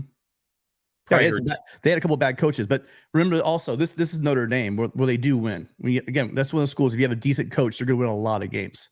And he was there, and they won a lot of games. But the sticking point to me is look at all those games they won under Brian Kelly. They played 4 top 5 teams in all of that whole stretch, all those empty wins he had. He can't control that. Nobody can control getting a team that when he does get against a top 10 team, that he goes better than 4-13 against them. Right? I'd like to know where He can Clemson control was that. ranked in 2020. He won that game. He beat Alabama last year, but then again, he turns around and loses at Texas A&M. And he went to the SEC which coach is championship he? Huh? He got his team to the SEC championship game. He beat Alabama, but he lost to Georgia. He lost to He beat other teams too. He got He won destroyed 6 by games. He got won destroyed 6 by games in the Tennessee. conference. Yes. He lost to Texas A&M. What were they 5? They didn't even go to a bowl last year, did they? No. I don't know of anyone who expected LSU to play in the SEC championship game last year. Well, I don't think most people thought that Alabama would have the issues they had last year. They were still one of the top 5 teams. They were very good, exactly, but they found ways to lose the games they usually win. They lost by 1 point too. They beat LSU, beat it by 1 point. My point is, I'm not even talking about that. I'm trying to get through to my point is that I keep hearing from you that he's a top 10 coach, but I don't know many top 10 coaches that I know that are 4 and we'll say, well, hold on. So then last year he would have been what 1-2 or 1-3 because they lost to Florida State, right? Were they a top 10 team? Well, it depends on if you're talking about at the time of the kickoff or at the conclusion of the game of the season. Well, usually they do it at the time of the game, don't they? Well, at the time of the game, Florida State was not ranked. That was the first game of the year. They beat Alabama, so notch that next to him. They were certainly ranked in the top 5 of the country. Alabama, yeah, they were. Yeah. So, okay. And they lost to Georgia. All right. So let's say it's 2. So they went 1-2. So let's make it 6-15. Do elite coaches go 6-15 against top 10 teams? Depends who they're coaching. Huh? Depends what teams they're coaching. Okay, Notre Dame and LSU. So you're a head coach at Notre Dame and LSU, and you go 6-15 against top 10 teams. Is that elite? Okay, you're spitting out numbers, which is something I do on a regular basis, but you also would have to name for me the coaches that are better than Brian Kelly. And then you would have to allow me the ability and opportunity to tell you why they're not. So because, the fact that so you say he's not in the top 10. Just so I understand, it's irrelevant that at LSU and mainly at Notre Dame, yes, and LSU that he's gone. What is it? 5-15. Yes, against top 10 teams. That's irrelevant. I didn't say it was irrelevant. Okay. Well, why is he then? I said that while you're telling me that he's not a top 10 coach, you need to bring to me the litany of coaches that are better than him because, and don't rank him number 11 to prove your point. He must be like 20 or 25 at least, if not worse, for you to be making this phone call and this point. So I don't know 25 coaches out there that are better than Brian Kelly. Yeah. 25. There's at least, I would say there's at least 20 coaches better than him. I don't say name them off. All right. I'm literally looking. You are what your record says you are. You really are. Yeah. And he also had to win the other games. Yeah, but those are cream puffs. Those are cream puffs. Not just because they're ranked in the top 5 in the country does it mean that they're cream puffs. No, top 10. Top 10. Again, the top 5 is such a small sample. I don't care about the rankings at the time of kickoff. I would have to go through the games themselves. You know, he lost a game against Georgia in 2017 when they eventually went on to come this close to winning a national championship. They lost by 1 point. You don't think he had his team prepared? I'm not saying Brian Kelly hasn't had some good teams. And I'm not saying that Brian Kelly hasn't won some games. I'm just really not connecting the dots when I see that record against quality. I call a top 10 team a quality opponent. A top 10 team is a quality opponent. And it would be different if he was 500 or close to 500. But he's not. He's out of 20 games, he's won 5 of the 20 games against quality opponents. I get it.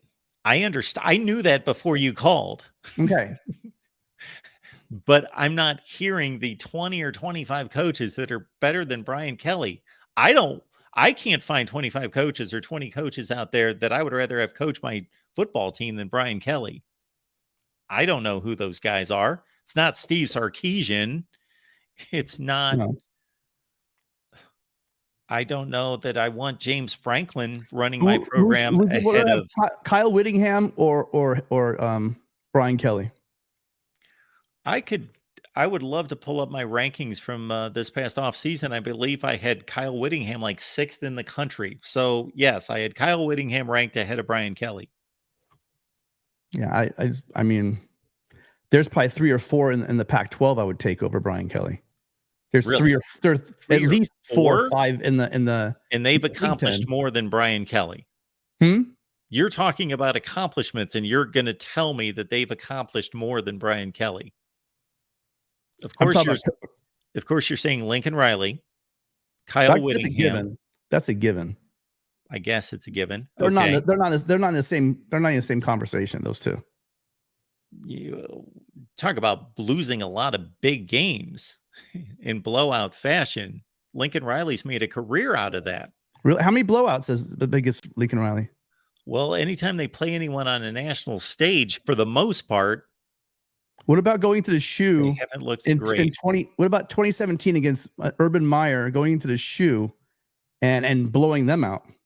I don't know if they blew them out. They were trailing in the 4th quarter. I don't consider that a blowout, but they won the game. Score? The final score was 31-16. If you watched the game, you knew it wasn't a blowout. But yeah, they won the game by multiple touchdowns. Yeah, yeah, against number 2 Ohio State in the shoe. Yeah.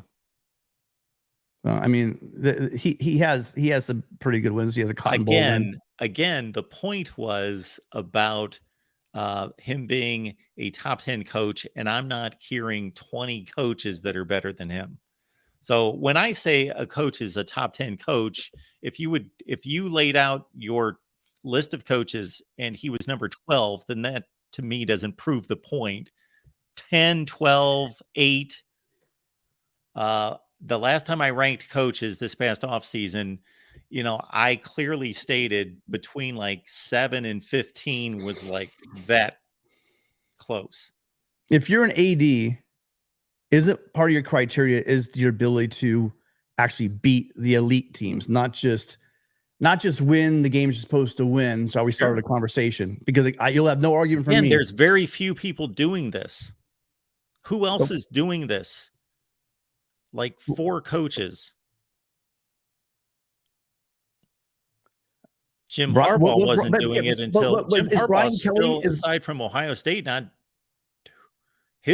Jim Harbaugh had a similar record to what you just outlined Brian Kelly having against top 5 and 10 teams. So what are we saying about Jim Harbaugh now?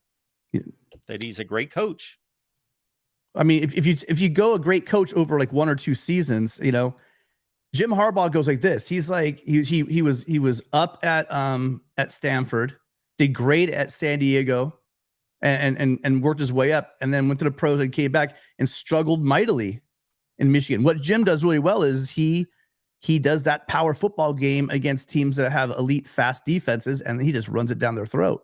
That's what he did. He's like a big George Foreman. He wears you down and just pounds you and pounds you and pounds you. And then finally pulls away at the end. That's how he's beaten Ohio State.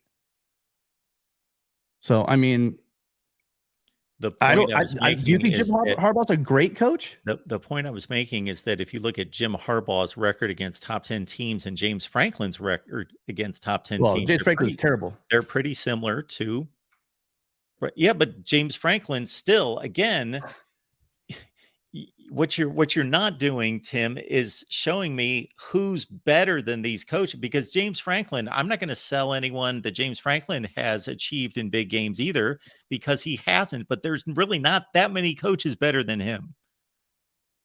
I get top you. 15 coach. No, he's in that middling section. And what I'm saying is I think he gets a lot of hype. This is my only point. And the numbers speak for themselves. And to say that, well, nobody's win those games. His numbers are abysmal against top 5. And I'll say it again. How many coaches have won a New York 6 bowl? A lot. A fair amount. That's not the end all be all winning a New Year's 6 bowl. Here's why. Especially when you've only coached in 4 of them. And well, that's a problem. 2 of them were against Alabama teams that were, there was no question, the best team in the country. They were obliterating everyone. Well, you should. So that was 2 of them. If you're a top 10 coach, you should be going to more than 4 games like that.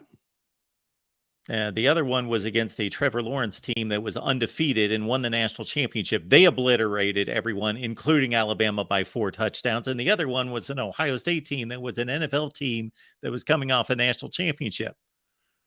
Well, you said that Lincoln Riley was obliterated a bunch of times, but the only one I can think of is that LSU team that obliterated him with Orgeron. Alabama the year before. How much did they win by? That was a blowout. It was 28-0 like that. That game was never in doubt. Over. Just because they scored a lot of pretty points at the end of the game, that was not. I see a bias. I'll call bias. You can call bias on my point. I think you definitely have a bias. No, so, I don't have a. What bias do I have? I could care less about Brian Kelly. I could care less about LSU, Notre Dame. What bias do I have?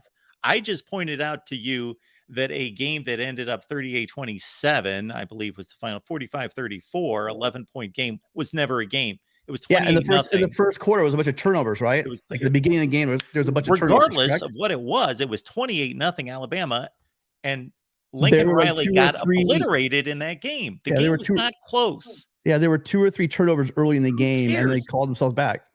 Who cares, Mark? That's not an excuse.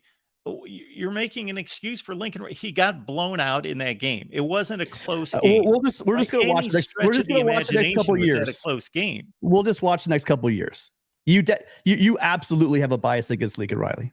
Absolutely. I don't have a bias against Lincoln Riley. You literally had him out of your top 10 last year. Yeah. And you said you had done nothing. The difference between like 6 and 14 was nothing. And you have Brian Kelly in your top 10, a guy that's 4 and I don't know what against top 10 teams. You understand the rankings are fluid. Like you understand that what happened last year would have counted in the rankings for this offseason that I have yet to do. What Brian Kelly did over his 15, 16 year, if you don't go back to his Division II years or whatever. Over the years, I'm not counting his national championships back then. I'm talking about his career in big boy football has been the biggest empty calories career you've ever seen in your life. He beat the teams he's supposed to beat, racked up good records, never played championship games, got embarrassed in bowl games. Well, he can't play in championship games not playing in a conference. So you're not going to play in championship games. Correct. So the only thing they could play in were these bowl games, and they got exposed in the bowl games. Yeah. So I just don't think beating up on Purdue and Helton SC teams and just all the stuff that he's done in his career, none of it amounts to anything to say, hey, this guy's a really good coach. Well, Lincoln Riley went 0-3 and against the 3 national champions. Well, now he's 0-4. He's matching Brian Kelly in the exact same number that you just gave me. Lincoln Riley has the same exact record as Brian Kelly. You got giddy there, Mark, but that was his first year after a 4-8 season. And the funny thing, that's why I love when people rip on that game, because USC should not even. I just outlined why Brian Kelly lifted Notre Dame from a 7-win program to what he did. USC should not even been in that game. You're the one who's biased. Period. Well, if you want to talk about also coaching, you think for Lincoln Riley. You think coaching lost that game? I could care less about Lincoln Riley. Like, you sure? Obviously, there's a bias. You know that you're biased toward USC, just like I'm biased toward Ohio State. I admit it. I try to filter that out. I do my very best. But you're biased toward Lincoln Riley, and that's fine. You're a USC guy. I could care less about Lincoln Riley. I think you'd have to have an anti-USC bias to say that what Lincoln Riley did last year was short of a freaking miracle.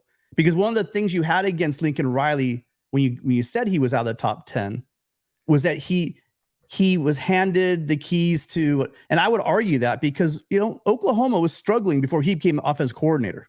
They had a pretty bad season the year before he became him as an offensive coordinator.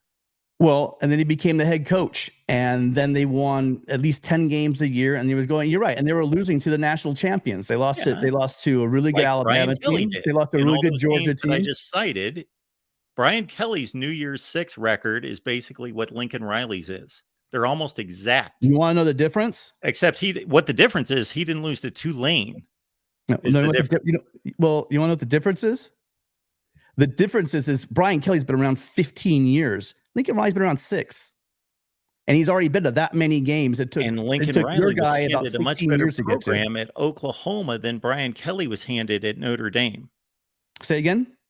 Brian Kelly was not handed the same program at Notre Dame that Lincoln Riley was at Oklahoma. He got the 4 New Year's Six games in all those years at Notre Dame.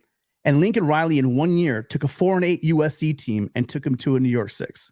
And quite frankly, let's be real, if Caleb Williams doesn't pull his hamstring, they would end up being 17. They went up 21-3. Talk about your blowouts early in that championship game, but he blows out his Achilles in the third drive of the game, and they lose that. Otherwise, they're in the playoffs in year 1 after a 4-8 season. Well, they didn't make the playoffs, and we don't know what would have happened. Okay, we don't. And then to blame that, you're making a point about the Cotton Bowl against Tulane. That wasn't coaching. The guy fumbled the ball on a kickoff. It was fluke. This is about as fluky as you can get. Tell me how that was coaching or Lincoln Riley. I didn't say that it was. We were matching postseason records, and you were taking all that time to highlight Brian Kelly's 0-4 record, which exactly matches Lincoln Riley's.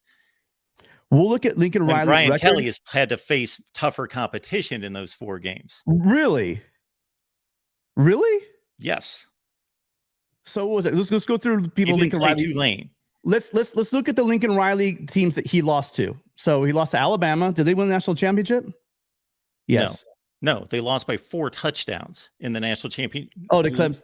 Brian Kelly lost to that Clemson team that beat Alabama by 4 touchdowns. Okay, and then they lost to LSU. They won the national championship. Yep. And they lost a Georgia team that lost in the national championship game. Yep. By 2 points in overtime, right? Yeah. Something like that, or? Yeah, and they lost to Tulane. Brian Kelly, yeah, as I outlined a few minutes ago, Brian Kelly lost to 2 Alabama teams that were the national champion. So Brian Kelly lost to the 2011 Champ Sports Bowl. Okay. To you just changed the conversation. What are we doing? We're talking about postseason bowl games, right?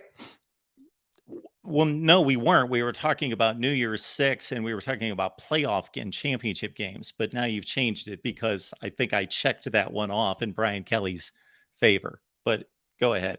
Again, Brian. So how long has Lincoln Riley been a coach? Since 2017. So that's what, 6 years? 17. Yeah. So 6 years. Yeah. And in 6 years, he's gone to how many New York Sixes? He was doing what Bob Stoops was doing. No. I'm not talking about Bob Stoops. I'm talking about his career. Yeah. He took over a better program than Brian Kelly did. Bob Stoops went to. That has something to do with it. He was part of that. He was part of the resurgence at Oklahoma. And they were chugging wind before he got there. By the way, if you want to make an analogy, Lincoln Riley basically did last season, which I gave him all the credit in the world. I don't understand the perception that I have anything against Lincoln Riley. I could care less about it. Again, I just evaluate him impartially. I don't care about Lincoln Riley one way or the other. Just like I evaluate everybody else. Mel Tucker took over a 2-win Michigan State team and won the Peach Bowl and won a New Year's Six game and went 11-2 and finished in the top 10.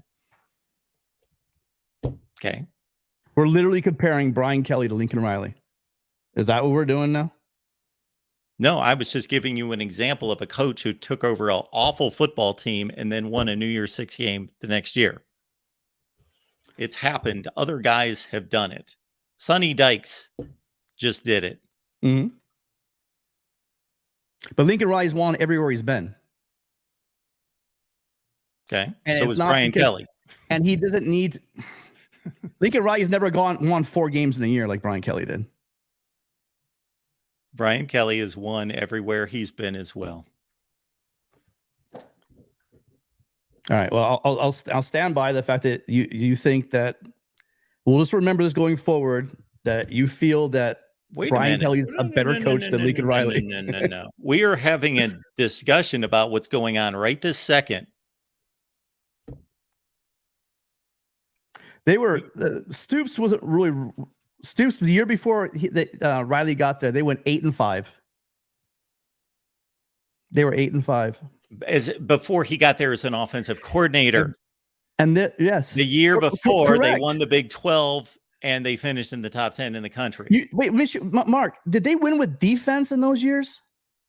Do you know how bad their defense was in those years? They won because Riley outscored everybody. I'm not debating Lincoln Riley as an offensive coordinator. Build a defense, Lincoln Riley. Do that. Can you finally field a defense in 5 years is worth anything? Can you do that? Yeah, he did this year. I know Brian Kelly has fielded better defenses than Lincoln Riley. And Brian Kelly has coached for 20 years, Mark. I mean, I think you're forgetting that point. This guy's only been a coach 6 years. He's 40 years old, for God's sake. Yeah, been coaching a long time, filling up on lots of empty wins. And I can't believe you're defending some guy that's 5-15 against the top 10. I'm not defending him. Sounds like it. I'm getting attacked for saying he's a good coach. Not and getting attacked. You never answered the question that there's got to be like 20 or 25 guys better than, and even if you give me the 25th best coach in college football, I still think he's a good coach. He's not a top 10 coach. No way. Not with a record like that. Well, where is he? You can't justify a guy. You've never answered my question of where he should be ranked. Probably somewhere between 15 and 20-ish. Okay. By the way, that's just truly based on the, like, I give him a lot of credit for Cincinnati. You know the Peter principle, right? Where you kind of rise to your level. Sure. Yeah. That's Brian Kelly. That's Brian Kelly. What he did. Oh my gosh, my mom's alma mater in Michigan. I can't remember it now. Grand Valley State. What he did at Grand Valley State, phenomenal, amazing. Cincinnati, again, amazing. What he did at Notre Dame, not amazing. I didn't say it was amazing. Not even great. No. He won all the games he was supposed to win and then lost all the meaningful games. And Lincoln Riley had an excellent run at Oklahoma. You know, if we could take all the comments I've ever made about Lincoln Riley, I don't know what you're talking about, because if we could take all the comments I've ever made about Lincoln Riley, I've given him credit for all that he's done. But he's not perfect and he has not delivered all the time. So he had Mike and he's got the same postseason record in big postseason games as Brian Kelly. I think what you're missing is in about maybe a third of the time that he's been a coach as Brian Kelly, he's been in the same amount of New York Six games. And Brian Kelly does have a Cotton Bowl win. And really, if that poor kid had caught, I'm not going to say his name, had caught the ball at the 2-yard line, Lincoln Riley had 2 Cotton Bowl victories. So to put that on a coach, you can say, well, he lost. That's the way it is. But comparing, I'm truly shocked that you're comparing the 2 coaches, because they are literally not on the same plane. Lincoln Riley has won like 86% of his games as a coach, 85% of the games as a coach. Regardless of what he was given, we've seen guys at Oklahoma, for instance, or at Oregon, who were handed a really good program, and then it just dies. What he did is he raised it back up. Stoops was doing really good, but he dipped down. It wasn't the early Stoops. I mean, Stoops only won one national championship in the very beginning of his career. And they won games, but they also lost. If you remember, the joke about that was that Stoops couldn't win the big game, right? People always say he couldn't win the big game. He got hammered in BCS games. Maybe it's an Oklahoma thing. Who knows? Maybe he can't win big games in Oklahoma. I remember a lot of BCS games that Oklahoma probably shouldn't even been in. And he wasn't winning them. But Lincoln Riley did bring that program back up.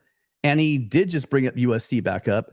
And I think all these people hand-wringing about how bad our defense is are in for a big surprise this year. And I can't wait. I'm not going to talk now. Let everyone do the talking how bad Lincoln Riley doesn't care about defense and doesn't have a defense. I'll let that sit for a while. And then we can see. What he's we'll all showing talk us at the year. You guys told me that Lincoln Riley can't have a good defense. Brian Kelly elevated Notre Dame football further than Lincoln Riley did Oklahoma football. One more time? Not debatable. What's that? That Brian Kelly elevated Notre Dame football further than Lincoln Riley elevated Oklahoma football. That's not debatable. Can you expand on that? What do you mean by that? That if you take over a program that's winning like 55% of its games and you lift it to the level that he did, you've done more than lifting a program that's already going to playoffs and major bowl games, and you basically just do the same thing. That means nothing. Sure it does. How does that mean something? We're just talking in circles. No, but my point to you is you're saying what was I've made this point about Lincoln Riley gets times. penalized. Lincoln Riley gets penalized because he took over a program that was okay. It wasn't great, but it was okay. Again, the reason why you want to talk about, you keep saying that Stoops was the coach, but realize this: the defense was trash. They got rid of Heupel because he didn't work.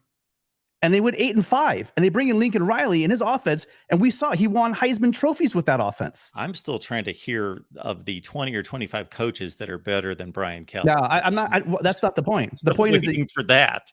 The point is the guy's record.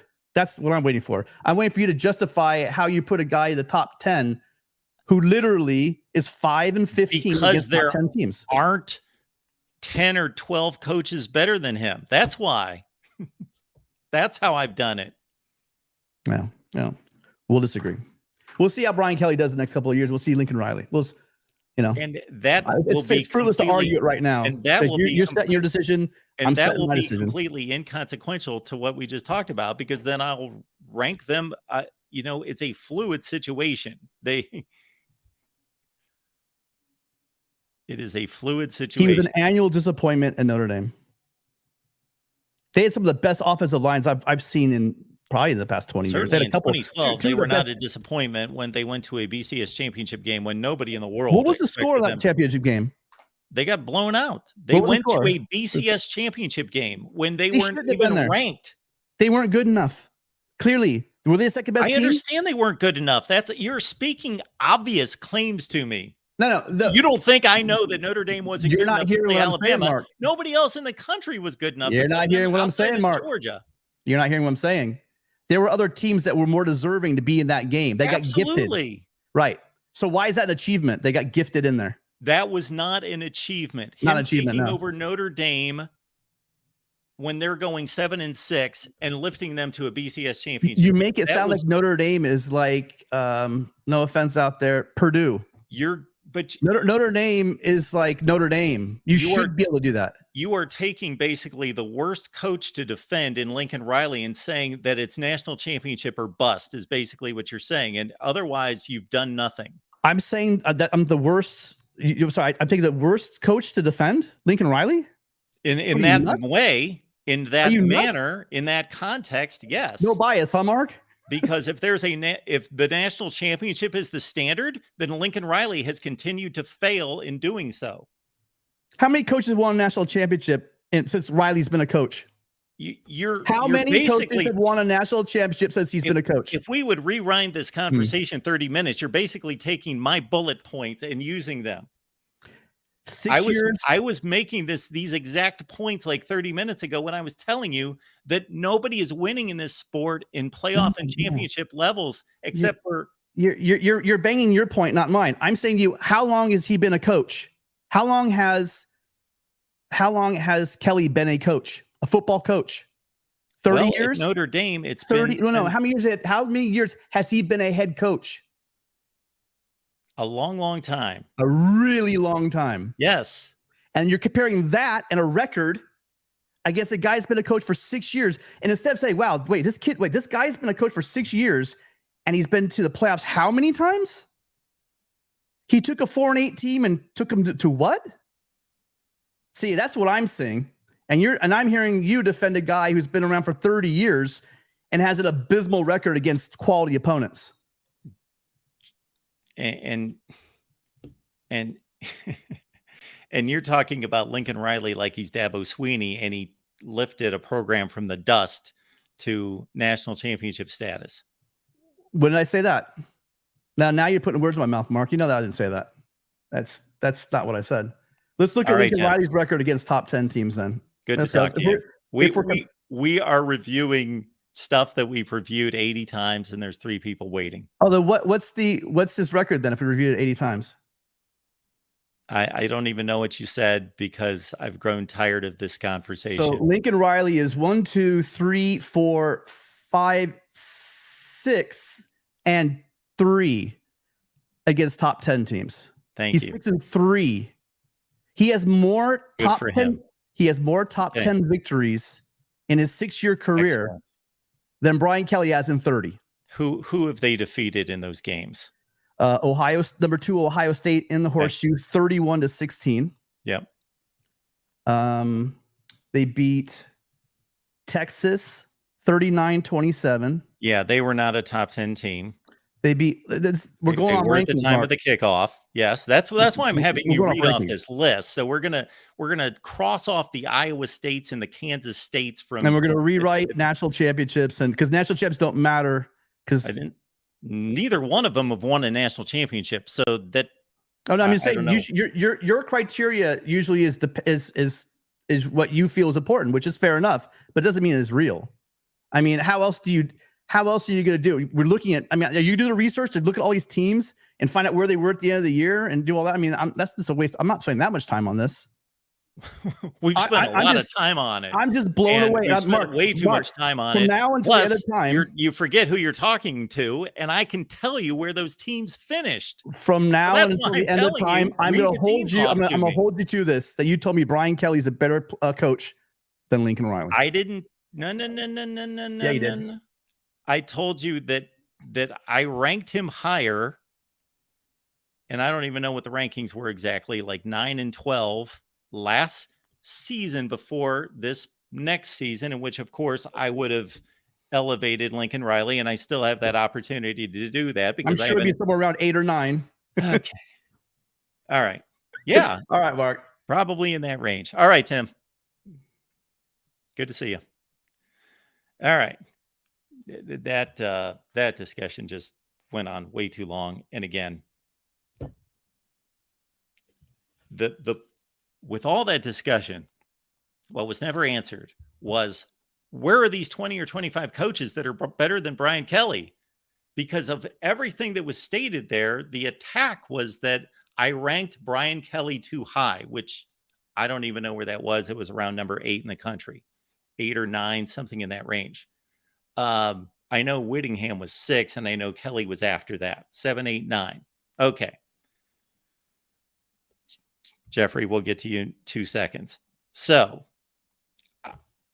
you can throw out all the records and everything. All you're doing is stating statistics to me that I already know. You don't need to prove. I know what Brian Kelly's done, and I know what he's failed to do.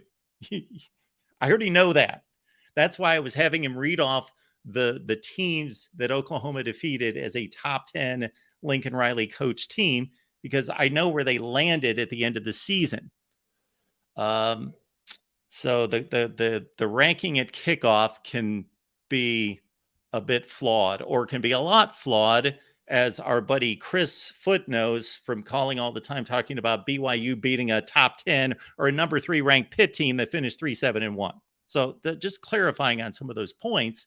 And again, what we didn't get to is who are the 20 or 25 coaches better than Brian Kelly? All right. Jeffrey, how we doing tonight? I'm doing really well. I'm glad that you're back. And thank you. That conversation was hilarious. I'm not going to talk about it too long because I know you're tired of it. You literally said live that you were tired of this conversation. But I mean, every circumstance is different. That's the thing that people don't really think about sometimes, because Notre Dame is a program that it is harder to recruit at. You're not going to be getting the number one recruiting class at Notre Dame hardly ever. It just doesn't happen. So Brian Kelly going 10-3, it's not too bad. At USC, it's a lot different. You get the players, kind of stuff like that. And pre-transfer portal era, it was harder to turn a program around from 4-8 to 11-2 or something like that. It was a lot more difficult. And you talk about, like you said, Mel Tucker. I mean, he did the exact same thing at Michigan State, turning them around, and now they've fallen off a cliff again. It's just every situation is different. Tim, I love you to death, man. You're awesome, but Tim is awesome. Mark's got you there. Tim is awesome, and he knows his stuff. And it's not like I think Brian Kelly is Nick Saban and I think Lincoln Riley is garbage. It's I think it's debatable. Like, I don't have an issue with Tim telling me that he ranks Lincoln Riley higher than Brian Kelly. I don't have an issue with that. If you said the same thing, I'd say, okay. Like, but to say that there's no discussion, that it's not even close. And Tim tells us he'll be laughing in November. I don't know what he's going to be laughing about. I don't, if Brian Kelly goes out and goes 2-10 this year, then I'll adjust my rankings. Like, I'm not predicting the future. Yeah. Maybe I should root for Brian Kelly to win the national championship this year. Now that would be hilarious.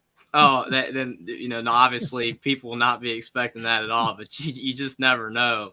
But I mean, again, it's just insane to compare two different situations like that. And like you said, both coaches are solid. I think Brian Kelly to me, I compare him to like a Derek Carr as a quarterback in the NFL, as a guy that everyone talks completely bad about, but he's not bad. It's just, he's a solid coach. Brian Kelly is solid. Like you said, I can't name 25 better coaches. I can't even name 20 at this point. You had Pat Fitzgerald, a few years ago, way up there. David Shaw, guys like that. David Shaw's fired. And then you talk about Pat Fitzgerald. He's completely tanked. Yeah. And nobody was bashing me for ranking Pat Fitzgerald there because it was Northwestern and he's winning division championships, and look at the adversity with recruiting and everything he has to go up against. And he's in a league with Ohio State and Michigan, and he's doing all this. Well, out of nowhere, well, I'm going to adjust my rankings. I don't know what's happening there. I don't know. He didn't become a dumb coach out of nowhere. He's still as skilled as he ever was, but it's just not working. And they're looking at having a similar season now. So of course I'm going to adjust the rankings. That doesn't mean that somebody's right and somebody's wrong, because what continues to happen changes. Things change, things happen. 100%. Last thing on the coaches, the way I look at it when you do the same thing is that talent matters for how good you're going to do as a coach. If you don't have the top talent, you're not going to be winning national titles. Look at TCU. They were phenomenal this past season, but then they got completely destroyed by Georgia because Georgia had better talent. Does that mean that Sonny Dykes can't coach anymore because they got him all the way there and then they get blown? No, they just didn't have the talent to be able to beat Georgia. And maybe if some fluke happened, they could have won, but Georgia had more talent.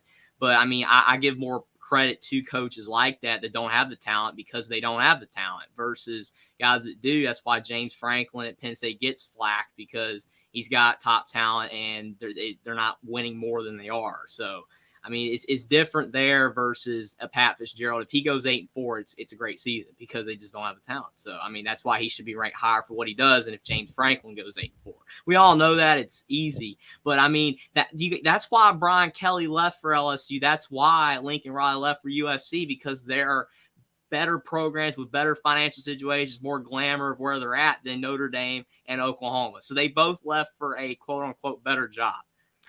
I find it hard to believe that LSU would be hiring the 30th best coach in the country.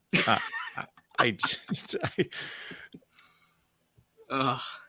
Man, you got so many good one-liners. That was funny. That conversation was awesome. But the live stream here, you have SEC schedule release, so that's the topic of discussion. Yes. And I think that I didn't see the beginning of the stream, so I'm sure you were talking about it. But all I know is when I hopped on, it was you and Tim talking about Brian Kelly, Lincoln Riley. So we'll certainly bring up anything about the schedule that you'd like, and we can bring it up and of course visually display anything that you would like to point out. Well, definitely. Everybody's talking about, online that Oklahoma, they have a extremely tough first, schedule in 2024. That's what everybody's saying. I mean, looking at it, they've got Texas, Alabama, Tennessee, South Carolina, at Auburn, at LSU, at Ole Miss, and at Missouri. That's certainly not super easy. I mean, this is what Oklahoma. I mean, that's the SEC wanted to, add Oklahoma, and Oklahoma wanted to go to the SEC for more money. But now you're playing with the big teams, and I mean, they could lose if they don't improve substantially in 2 years, or over a year from now. That they could realistically, you can imagine them losing 4 or 5 of those games. Yeah, we had the conversation and looked at this past Oklahoma team, which of course we expect them to be so much better going into the future. But this past Oklahoma team was, of course, the worst one we've seen since Bob Stoops arrived. And I'm guessing they would have went 2-6 against that schedule. They may have defeated Auburn and Missouri. That's probably the way that would have played out. So they need to get better. They need to get much better.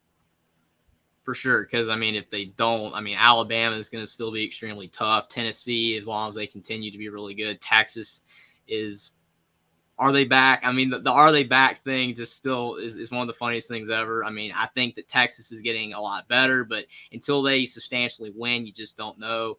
LSU with aforementioned Brian Kelly, if they continue to win. I mean, it's going to be a tough road for Oklahoma, and Ole Miss isn't easy either, and we'll have to see with South Carolina. But I think that if they get better, they could go 5-3 or 6-2 at that at best, but I have a hard time seeing better than that. Because that is a very tough stretch. It's a lot easier than playing Iowa State and Kansas State, like a lot of people I'm sure have mentioned. Then you have Texas, obviously the other team that's going to the SEC. Not as bad.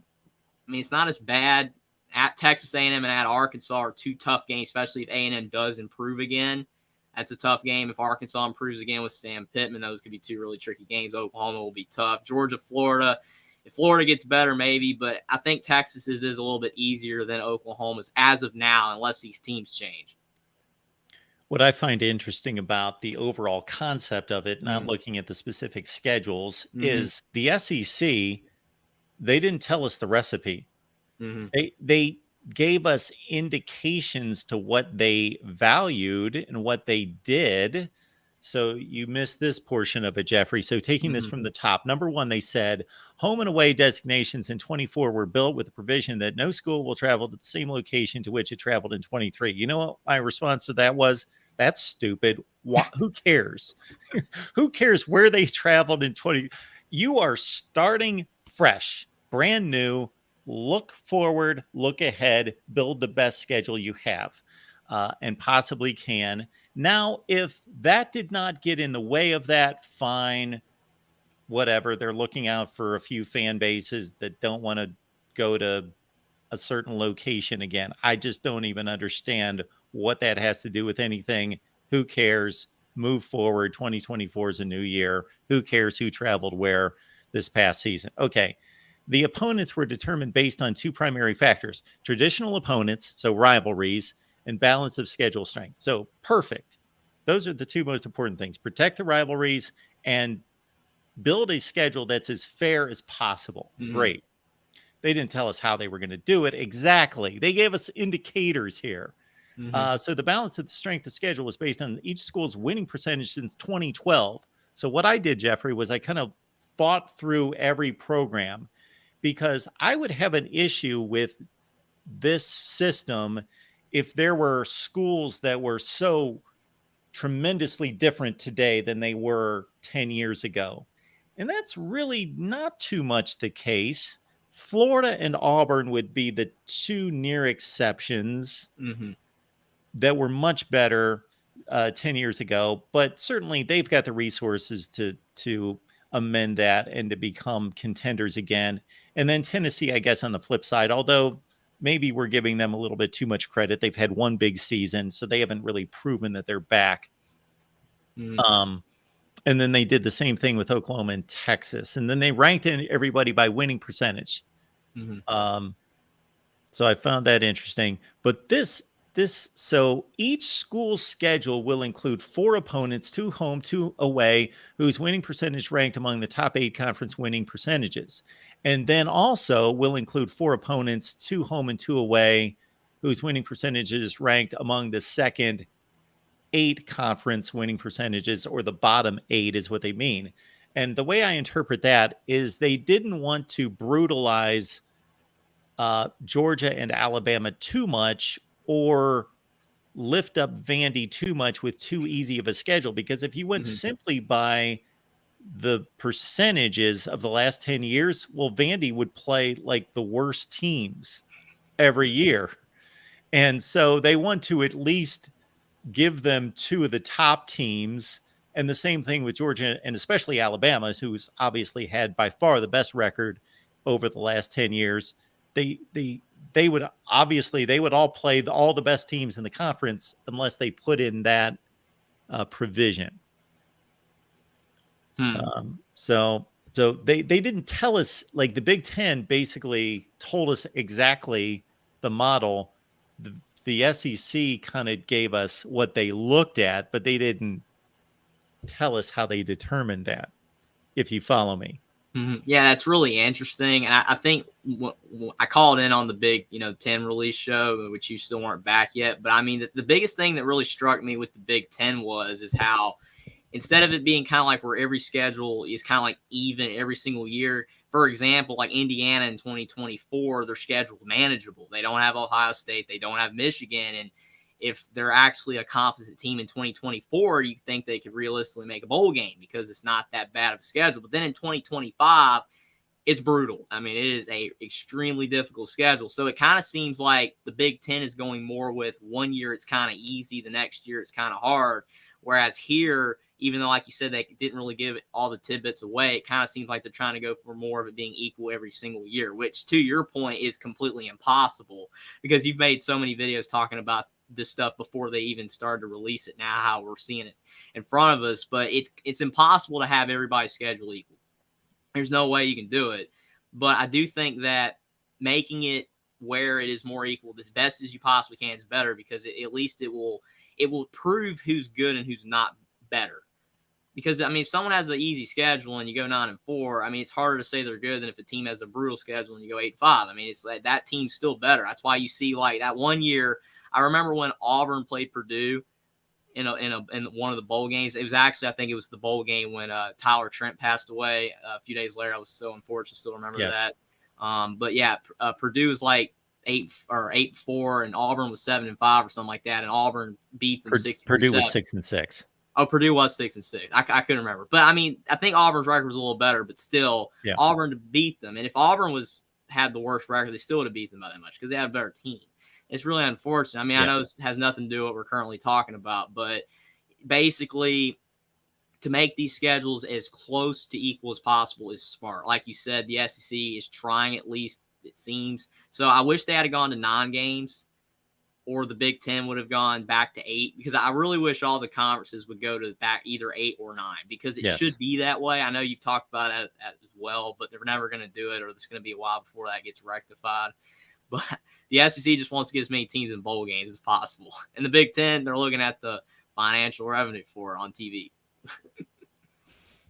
Well, you probably didn't catch my take on the Big Ten last night, but I love what the Big Ten did with its schedule. I would have to sift through it to a T to try to figure out how to criticize it. But I basically don't have any criticisms for it because they protected every game in the conference that's meaningful, every rivalry.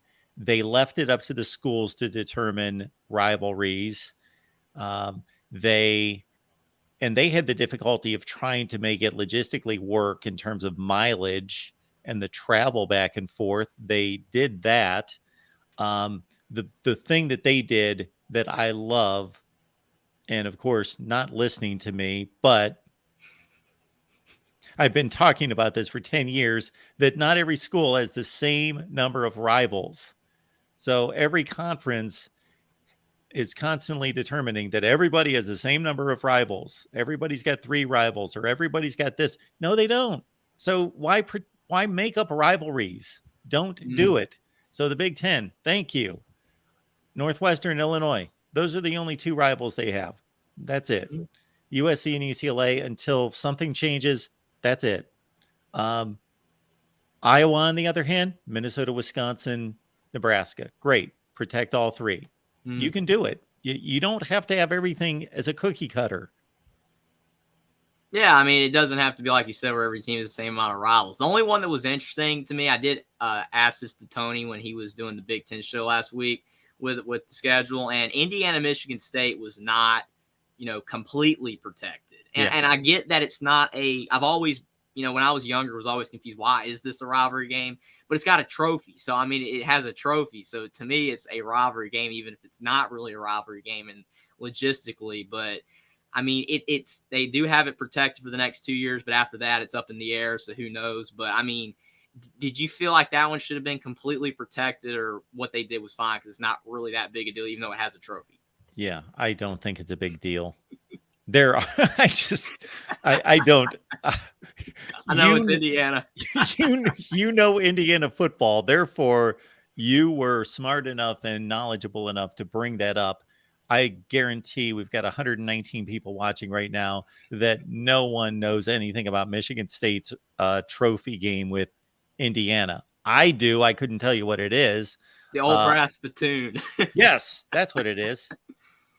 But also Penn State has a land grant trophy game with Michigan State. They did away with that. The Illibuk, Ohio State and Illinois, gone. And it was gone years ago because they separated them. Minnesota, Michigan, you talk about what down through history in the Big Ten has been a big rivalry. They did away with that a long time ago. That's really interesting. I mean, I didn't really think about that, but you are right. I remember the land grant. I forgot what Michigan, Minnesota's. I think it had a name too, but I can't remember. The little brown jug. The jug. I do. I remember that now because I have it on the old Wii game. They got rid of that. It shows it on there. I was like, what was it? The jug. That's it. Yeah. But I mean, that's crazy. But I think like for Penn State though, and Minnesota, they have like other rivals that matter. Like for Indiana, since Michigan State, the Big Ten showing that it's not really a big deal, which I get. I still don't know why it's a rivalry game, but Indiana Purdue will technically be their only rival, theoretically, especially if they do away with Michigan State being annually. So it's interesting. I mean, you would like every team to have 2, but like you said, sometimes it just doesn't work out. I mean, teams like Notre Dame have tons of rivals because they've been an independent and they're playing all these teams. So they built these rivalries with Purdue and USC and Michigan and all that. I think, Jeffrey, actually, we can credit Brian Kelly for those rivalries. He built those rivalries at Notre Dame. I think Tim's not happy about that. Yes. Can't give Brian Kelly credit.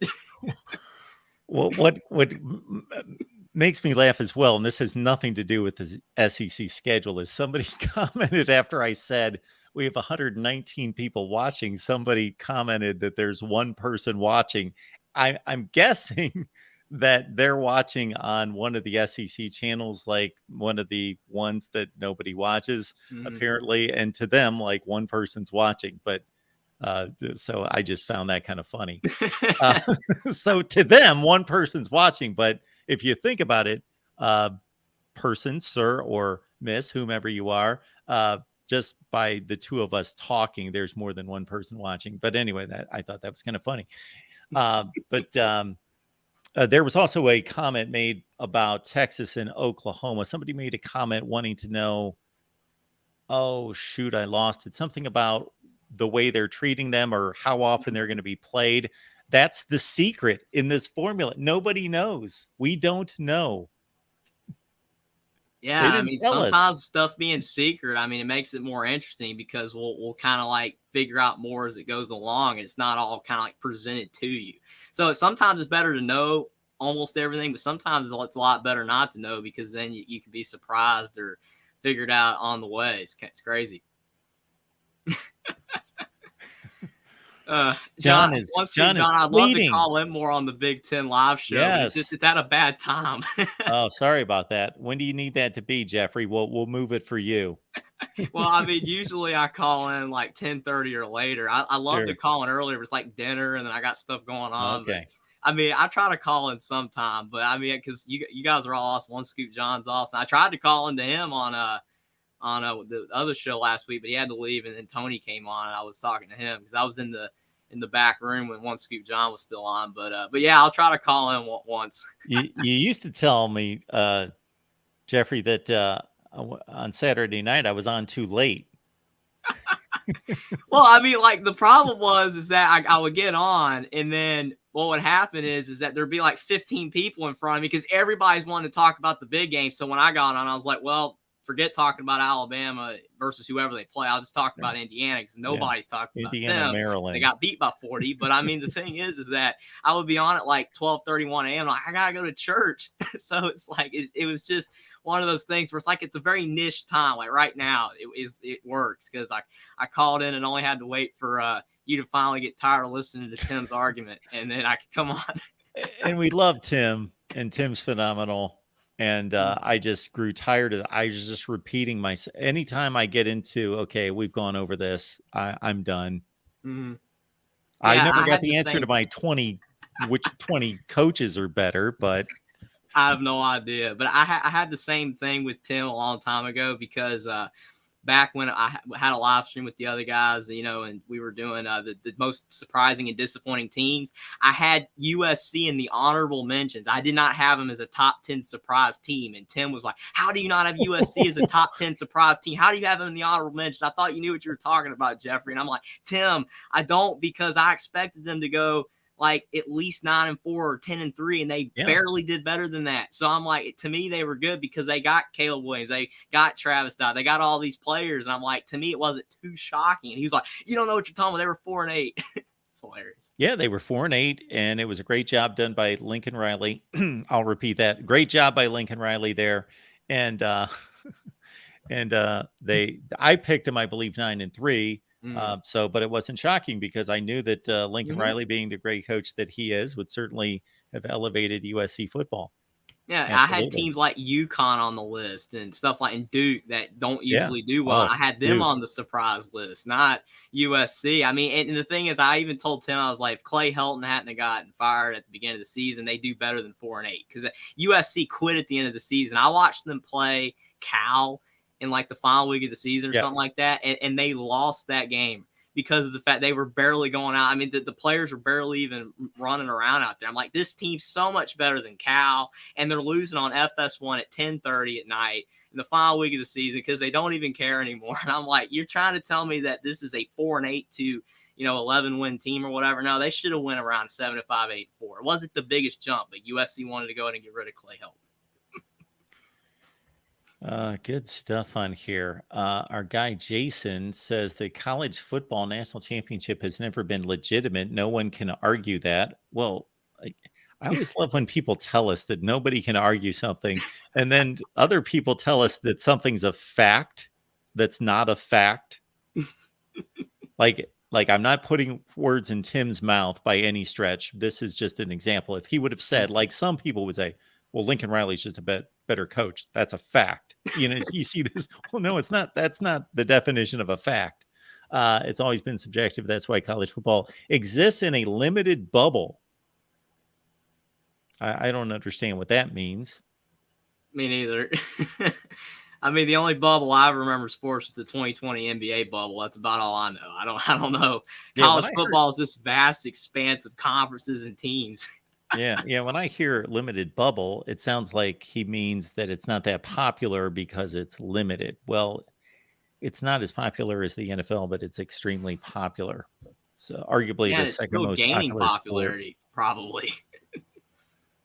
So, Jason, I would agree with you that it is subjective. That doesn't mean that the national championship, I don't think it's illegitimate. But yes, it can be questioned. I'm releasing a series right now. I just did the second part. I released it a few hours ago, where I'm looking at each season throughout the history of college football. And during the playoff era, I am not questioning any national championships. They were won on the field. Mm-hmm. You know, I can question who was selected slightly. So I do bring that up, that there are some teams, UCF, Penn State, and others at various times that have an argument that they could have been added to the field in place of somebody else. But you'd 4 of the top 5 teams in the country playing, and somebody won 2 consecutive games to win the national championship. So, you know, I'm not debating any of these as being illegitimate. Now, once we get back into the BCS era, that's a different deal. I mean, 100%. I mean, you look at like with the playoff era. I mean, most of the time the teams that make it deserve it. But I mean, you can make an argument Alabama should have been over TCU. I mean, because they're a better team. I mean, Alabama was a better team than TCU, but TCU deserved to make it. I was glad they made it. They deserved to make it, you know, based on what they did. But I mean, like you said, everything, the circumstances are always different, and that's what makes college football so much fun, because we can come on and talk about it and debate, you know, all these different scenarios. And some people will never agree with you, and then it's until the next time you debate it. It's funny. So, Jeffrey, does this happen to you on your platform that you get misquoted? Like right there. I've never said that UCF is the national champion. What I said was they have every right to hang a banner and say, we're the national champion. They won every game. They did everything they possibly could. I think it's great if they want to hang a banner and say, we're the national champion. We did everything. That doesn't mean that I believe that they're the national champion. I'm just saying, go ahead, do it. I mean, the only people that believe UCF is the national championship or champion from that year is UCF fans, or just people that like to play it up because it was something fun to talk about back then. When the group of 5 should have made the playoff. Now that Cincinnati did it, which now they're not even group of 5 anymore, which technically July 1st is when they are. But I mean, so not, they still technically are a group of 5 for like 20 days, more days, something like that. But I mean, UCF was not a national champion, but I mean, hey, I mean, it's fun to have it on the side of their building, 2017 national champions. But to your point, have I ever been, someone saying that I said something that I've never said? Yes, all the time. I mean, you talk about like the one time I was on with someone talking about, Michael Jordan versus LeBron. And I said that you can make an argument for both. And then people are like, oh, that means you're saying that Michael Jordan's better than LeBron. How could you think that when you weren't even alive when Michael Jordan played? I didn't say that. I said that you can make an argument for both. Absolutely. I am right there with you on that argument. I'm not a huge NBA guy, but I did watch a ton of NBA for years and years and years. And people can't distinguish that. If you said Michael Jordan's the greatest of all time, I would say, absolutely. I think that's a great argument. I'm not, or if somebody said LeBron is, I would say the same thing. I don't think it's definite one way or the other. I think it's a great argument that could be waged in either way. I tend to argue LeBron slightly. That tends to be my argument because I just, for a number of reasons I won't get into, but just because you think somebody is the greatest of all time, or you slightly think that's the better choice, doesn't mean you completely invalidate anybody who says that, the other team or player is the greatest. 100%. I think the craziest thing about YouTube in general is the fact that I try to avoid bold statements. I just try to just say things, as most people would agree with them. So I'm not trying to be like generic or bland, but it's like, I'm not going to say something in the nature of Tom Allen is the greatest coach in the history of ever, or the greatest, head coach in Indiana history, because even Indiana fans go, no, it's not Tom Allen. You could go Bill Maller, you could go somebody way back in the past, something like that. But I mean, I don't think anybody's going to be saying Lee Corso. He's probably the funniest coach ever.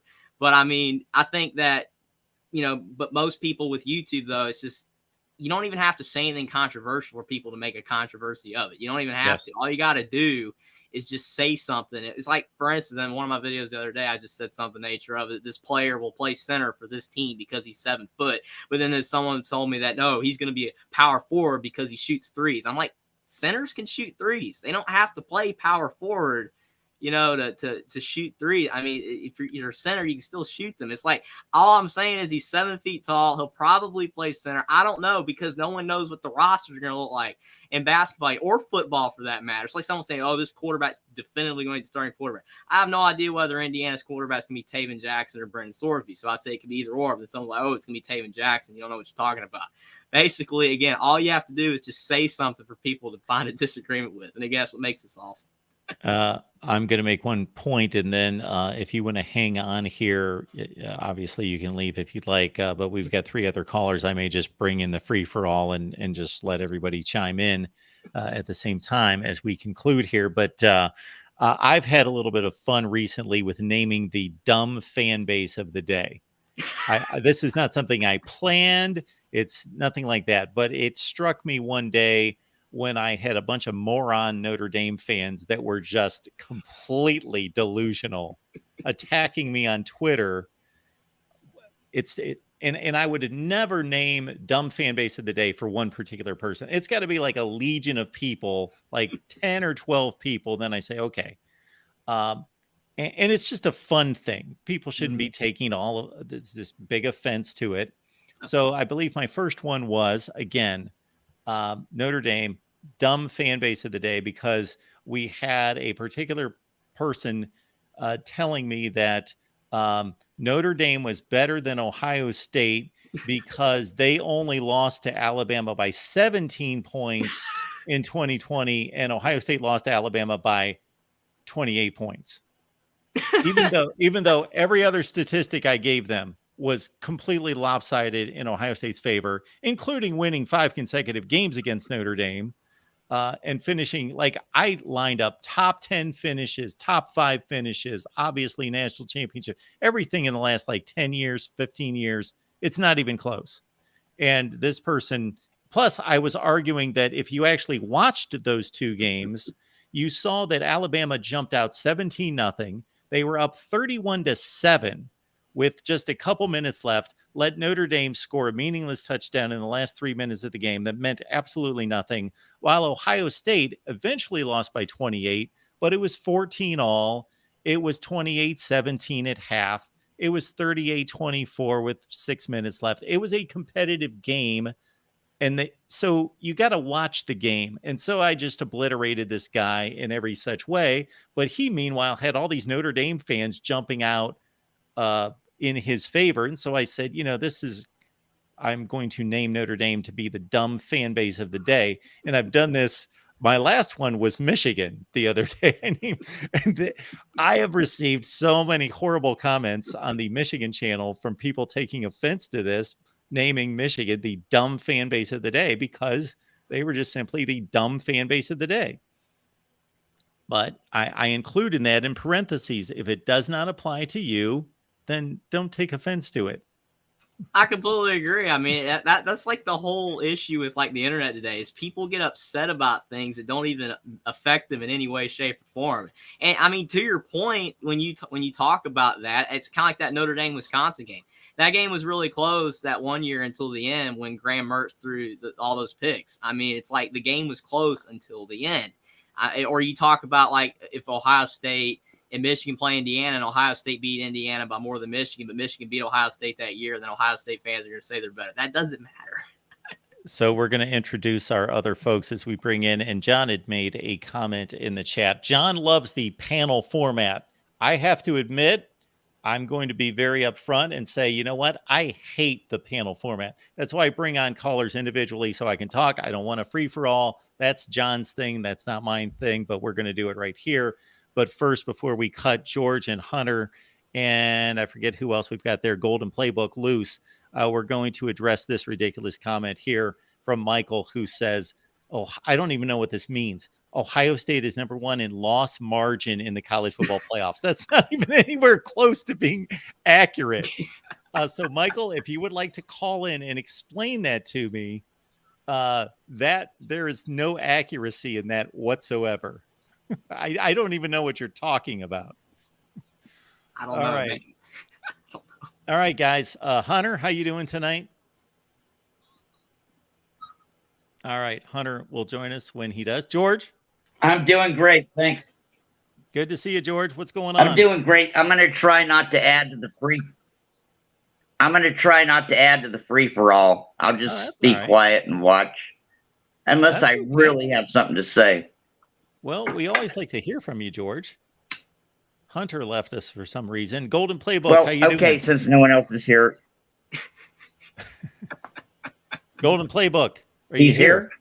Yes. Yes, how you doing? Doing good.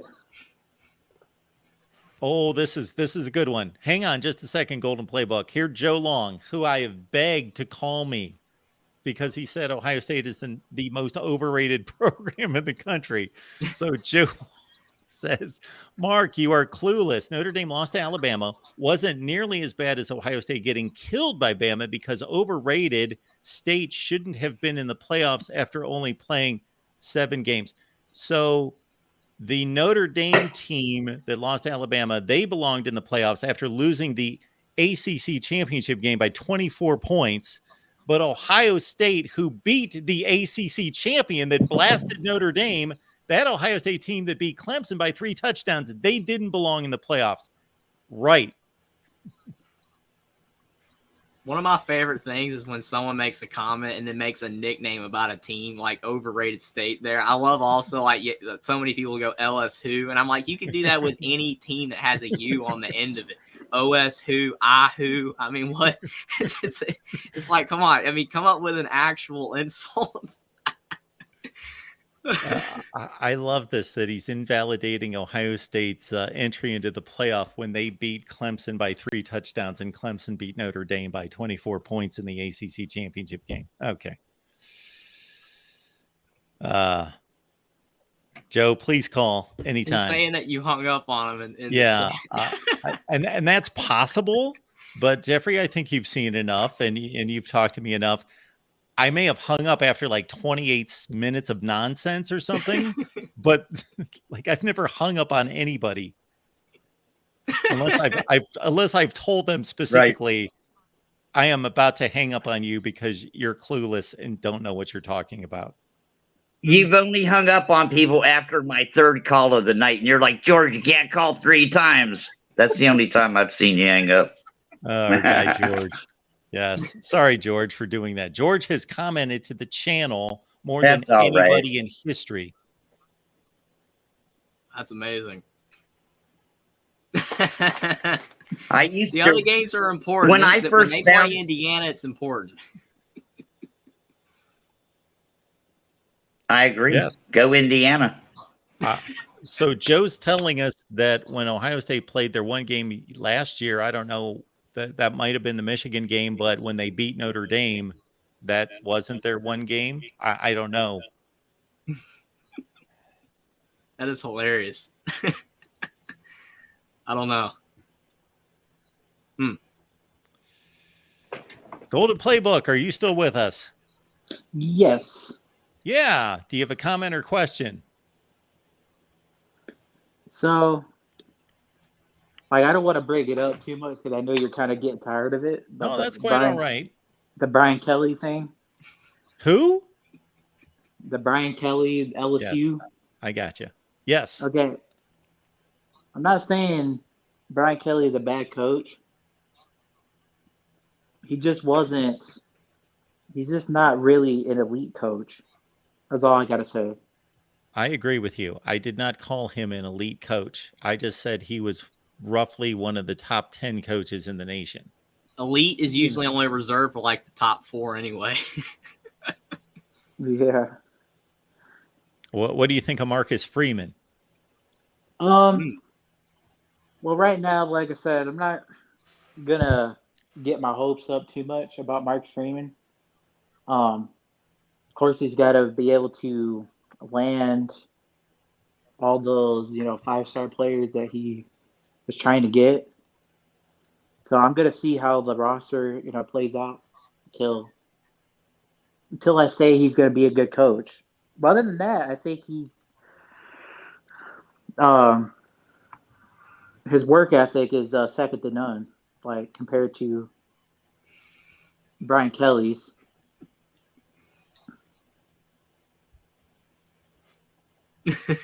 Yeah. Brian Kelly does not have the reputation of being heavily involved in recruiting, but he's still brought in. See, this is what I found amusing. And this doesn't mean that Marcus Freeman is not going to take this program to great heights and win a national championship or whatever he's going to do. And that doesn't mean that he's not a better recruiter than Brian Kelly. But during the entire offseason, in which Notre Dame, for much of the offseason last year, had the #1 class in the country, all I kept hearing about was how great Marcus Freeman was as a recruiter compared to Brian Kelly. But when it all landed at the finish line, Marcus Freeman brought in the 9th or 10th rated class in the country, which was roughly what Brian Kelly was doing before that. Right. Like the 2024 class, people were saying that it was like number 3, but of course that drops, on signing day. So if Marcus Freeman is,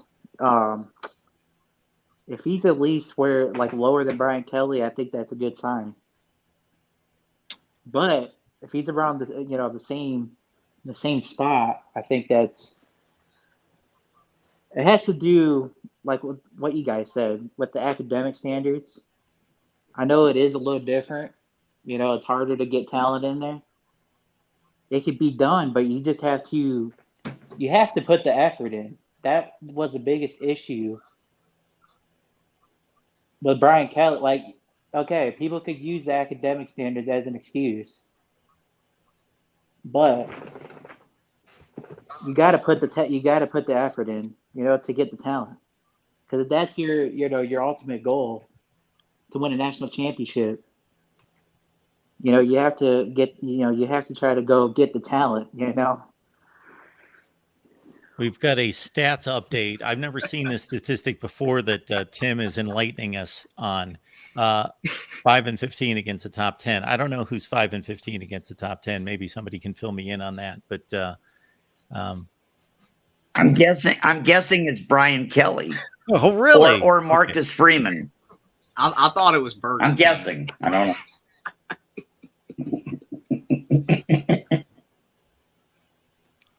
What's Jim Harbaugh's record against top 10 teams? Something in that range. Yeah, that's kind of funny. I kind of find them to be similar, like Brian Kelly and Harbaugh. Like they just couldn't win big games. I mean, Harbaugh still can't win a big game. You don't think maybe he's talking about a big game? I'm talking about winning semifinals and all that, like getting to the national championship. Yeah, I understand, but to me, that's a big game. To me, they don't get any bigger. See, this is the negative effect that the playoff has on all of our minds, is that now the playoff is only the big game now. None of the regular season games are big games. They don't matter. You have to win those games to get to the playoffs. So It's still theoretically a big game. And I understand if somebody wants to win a national championship, though. Well, if you want to make that your criteria, that's fine. That can be your criteria. I just don't agree with it. And again, Jim Harbaugh beating top 5 ranked Ohio State teams in what is the biggest game for those two schools, to me, is I don't think there is a bigger game in existence. And he's beating teams that are as good, if not better, than some teams that he would play in the playoffs. Yeah, I mean, I get what you're saying, because that is the biggest game of the year. So all I'm saying is that in terms of winning, because last year they got to the semifinal, got curb stomped by Georgia, and then this year, I think that was 2021 when that happened, and then last year with TCU. So we're basically going back to the Tim conversation. And my point is that if you make that the criteria, if you make that the standard, nobody's doing that except for Dabo Swinney, Kirby Smart, and Nick Saban. Nobody else is doing that. Nobody else is winning playoff games. Those are the only 3 guys that win playoff games. Plus, something that I think is kind of interesting when you look at that 5-15 record, and I have no idea, so I could be completely wrong when I say this, but I wonder how many of those games Notre Dame was even favored to win. Probably not that many. And whose fault is that? Brian Kelly? Well, I mean, Notre Dame still isn't, you know. I mean, all I know is Notre Dame has not been an elite program since I've been alive. Okay. In I'm Indiana, and you're a fan of Indiana, right? I'm going to go to bed and let all you guys argue. I'm an Alabama fan, too, from ancestry. Indiana's my feel-bad team. Can you hear me, Mark? What's up, Mark? We have everybody here, so let's go in order. Jason, what's going on tonight? Not so much. How you doing, Mark? I'm doing just fine. What you got for us? This Kelly thing. I think. Oh boy, I can't get away from this. Yeah, I know. Rename it the Brian Kelly Show. I think you can have an argument for either. I think you could have an argument for Kelly being ahead of Lincoln, or you could have an argument for Lincoln being ahead of Kelly. Thank and you. As far, Thank you. And as far, absolutely. Yeah, and as far as the top 10, if you take Kelly out of the top 10, who are you going? My question is, who are you going to replace him with? I mean, who are you going to replace him with? Thank you. That's another strong argument. And another strong argument, Jason, to me at least, the way I look at things, like if somebody would come on here and rant and rave about Brian Kelly's not a top 10 coach, and then if I asked them to rank the coaches and they ranked him like number 12, I would be like, okay, well, 12, how is he top 10? Yeah. Like the last, I didn't do rankings this offseason, but I did them last offseason, and I basically stated from about 6 to 12 or 13, based on just my opinion, this isn't law, but to me, we're like razor close. Like they could be anywhere. Mark, can I add something to this? Absolutely, Hunter. That's why we got you here. Okay. Thanks for being here. So I'm not going to spend too much time on the Brian Kelly thing, but I will say this as a diehard Alabama fan. If he wouldn't have went to LSU, and let's say after this season Nick Saban was to retire, I would have zero problems with hiring Brian Kelly at Alabama. That's how good of a coach he is. I wouldn't be mad at all. But so I want to go back to the topic at hand for the title of the discussion about the schedule release. After I've reviewed it and looked at it, and some of the things that I heard you and him talk about, was I think that they tried to have somewhat of a balance to the schedule. I like that they kept the rivalries with Alabama, Auburn, and LSU. I think those are very important, even though that's going to make a very rigorous schedule for Alabama every year. I've seen some people on message boards today talking about how it's unfair to teams like Georgia to have to play. I mean, literally some of the comments from Georgia fans were that they were complaining about how to play Alabama at home. And then some of the other things that I've seen was how unfair it was for Texas and Oklahoma. Well, my thing is, you signed up for this, so now you're playing with the best of the best. So there's not really no complaining when you kind of signed up to be in this conference for the money. Yeah, well, there's a component in there that, again, we don't know the exact formula, but basically they weighted it slightly toward winning percentage. But they also put a component in there that you can't just be awful for 10 years like Vanderbilt and get all the worst teams on your schedule, that you're at least going to be given 2 of the 8 on your schedule are going to be in that top half of the league. And then they did the exact inverse to not completely brutalize Georgia and Alabama, but they still weighted the schedule. And I don't necessarily agree with that. Why do you get penalized for being good and rewarded for being bad? I never understood that. Yeah, I see what you're saying.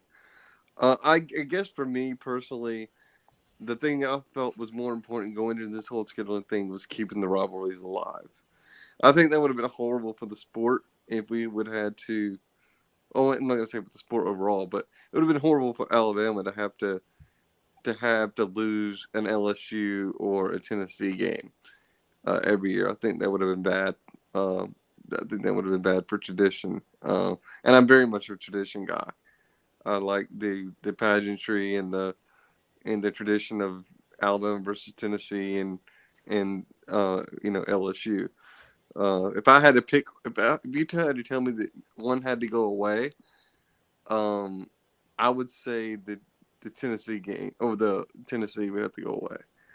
I love the LSU and Alabama rivalry, and I love the Alabama and Auburn rivalry, but I'm just very happy that they were able to keep those intact. And so, from a little bit of what you were saying about the Big Ten and how they did their schedule, I think I like that model a lot better. Well, I absolutely do. But the thing is, somebody's going to complain no matter what you do. So people are going to love it or hate it, no matter what you do. You can't please everybody. But I guess I'm happy with it just on the fact that we're going to keep the rivalries intact. And I think that's very important.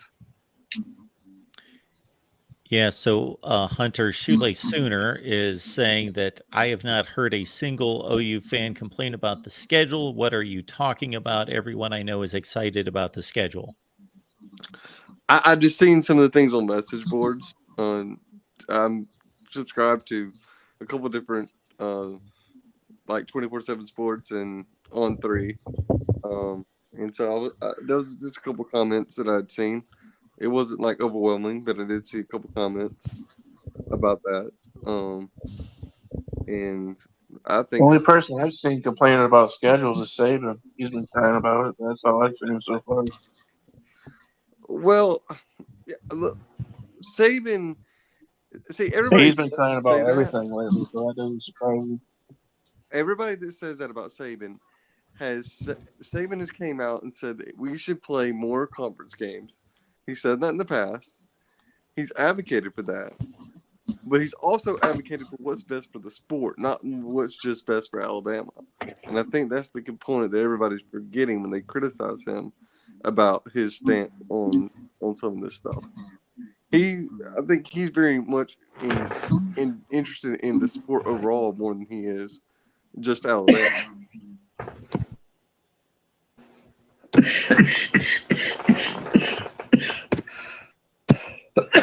I think something that you said, Hunter, about not everybody's going to agree with you, though. I mean, or on the schedule. I mean, that's what me and Mark were talking about earlier. It's just not going to happen with anything.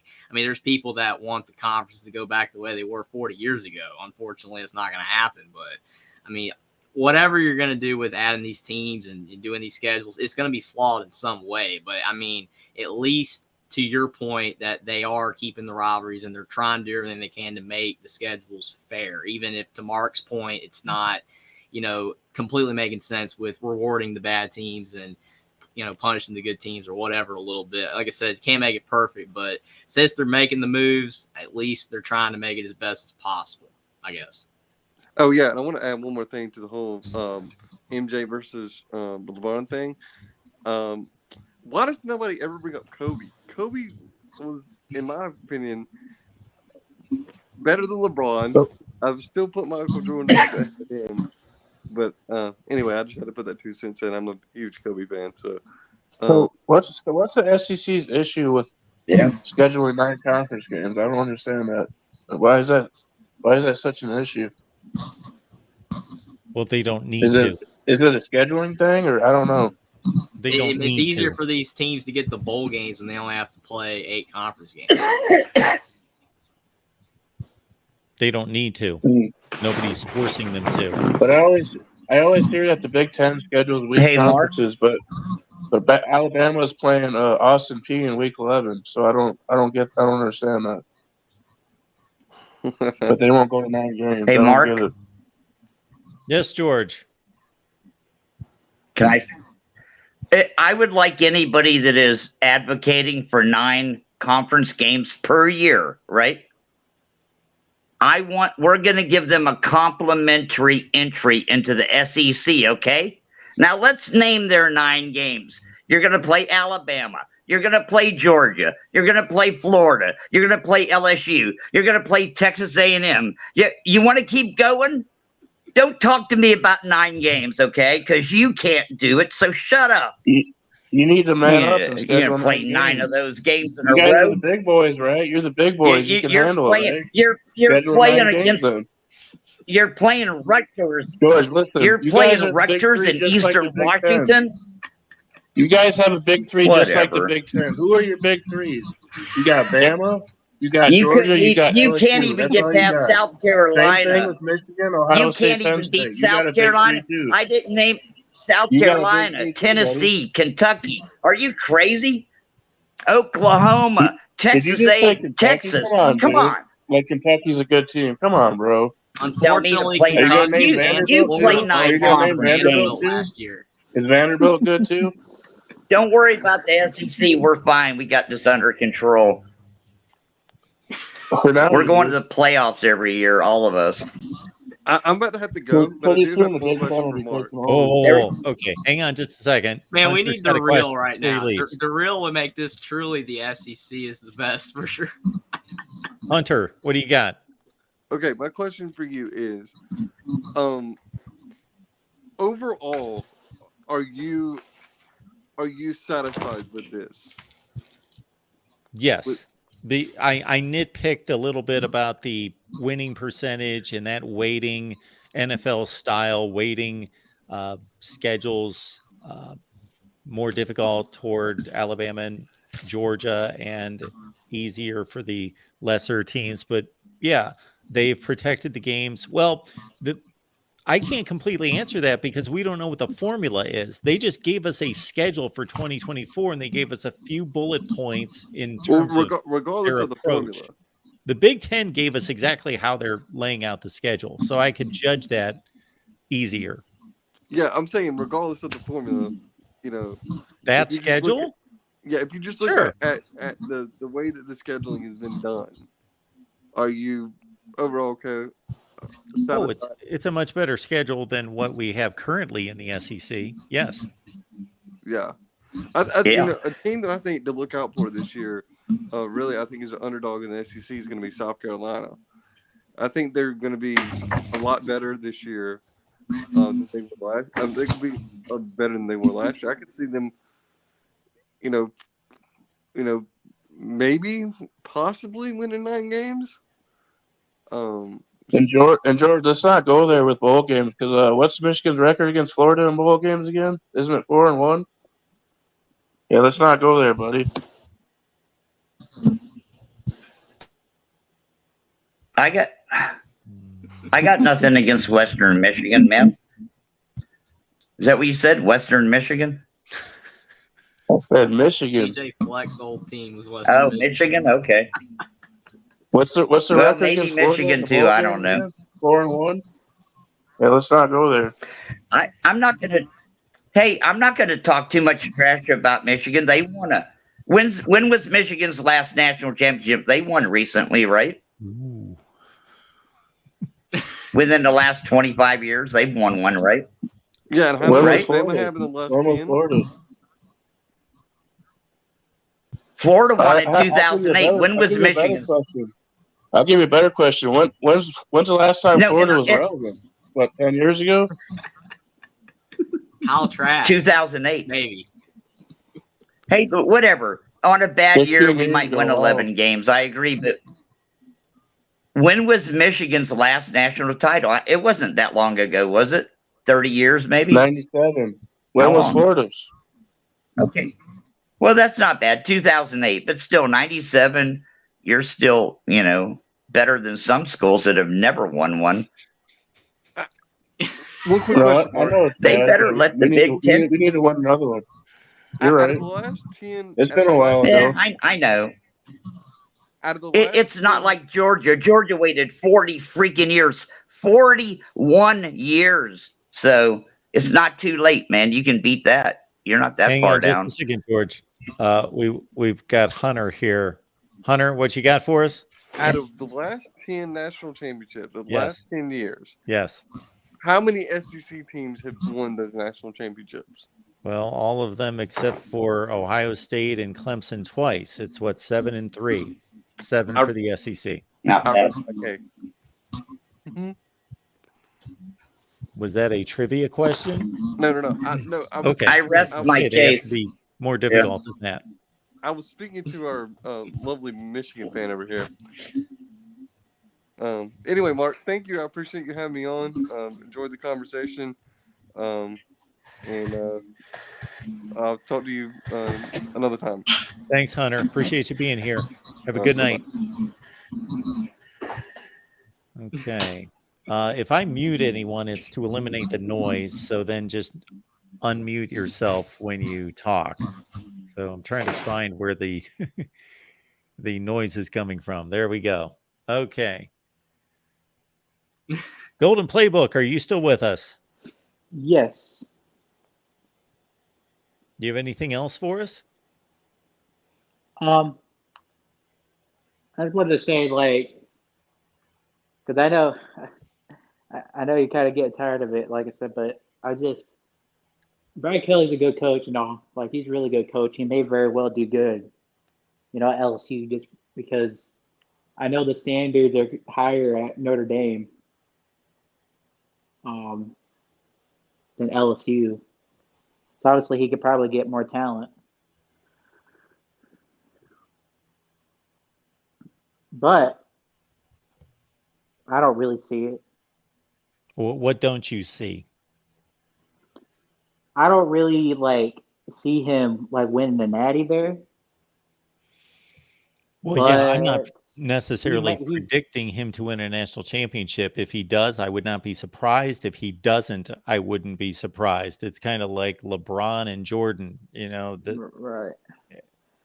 Yeah, the previous 3 coaches won national championships at LSU. It can obviously be done there, but if he doesn't get it done, that's a very difficult thing to do that very few people are achieving. So, yes. Yeah, he's a good coach. We'll see. I only know one person listening who would guarantee that Brian Kelly would win a national championship, and that's our friend Tim.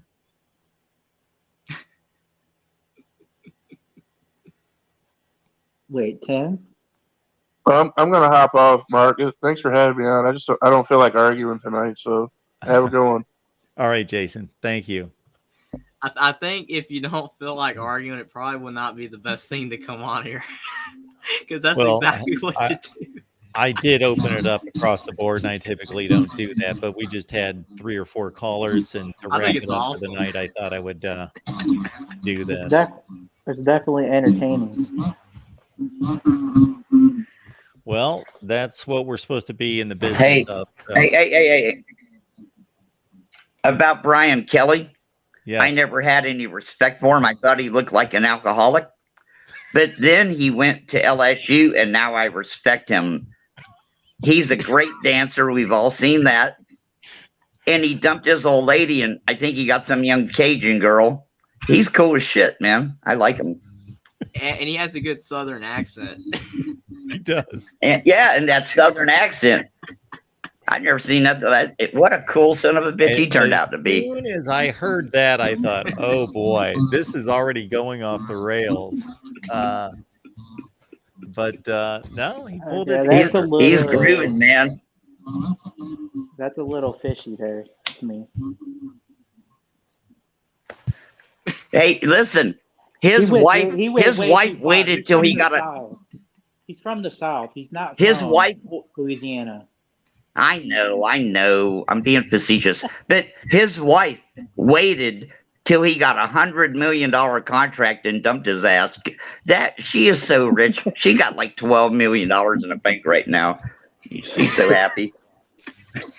Hey, Jimbo Fisher might get a $70-80 million buyout too. Baby. I can't believe anybody hired Jimbo Fisher from Florida State after he destroyed their program. I'm like, wow. And now he's doing it to Texas A&M. He won a title. This dude keeps getting #1 classes and going 8-5. Like, he's great. I'm scared when they replace him, they might get a good coach. I got one last question for you. Sure. What you got? So, like, the answer is Brian Kelly. Oh no. Go ahead. We're done with Brian Kelly. Okay.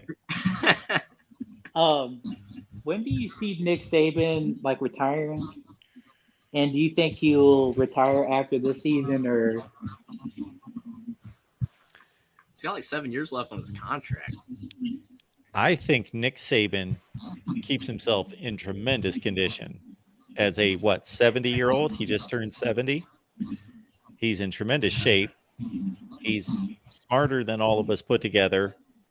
I think that it appears as though this is what he truly enjoys to do. He doesn't want to retire. I don't know the man. I've never talked to him.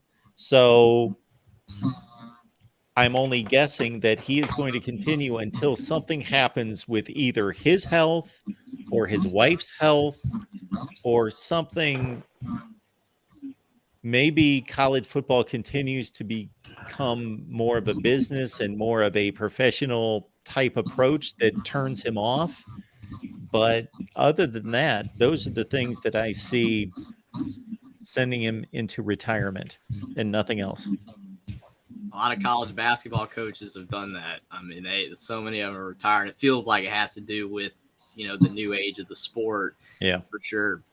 But I'm with you, Mark. I think that Nick Saban at least coaches for 5 more years, at least. But who knows?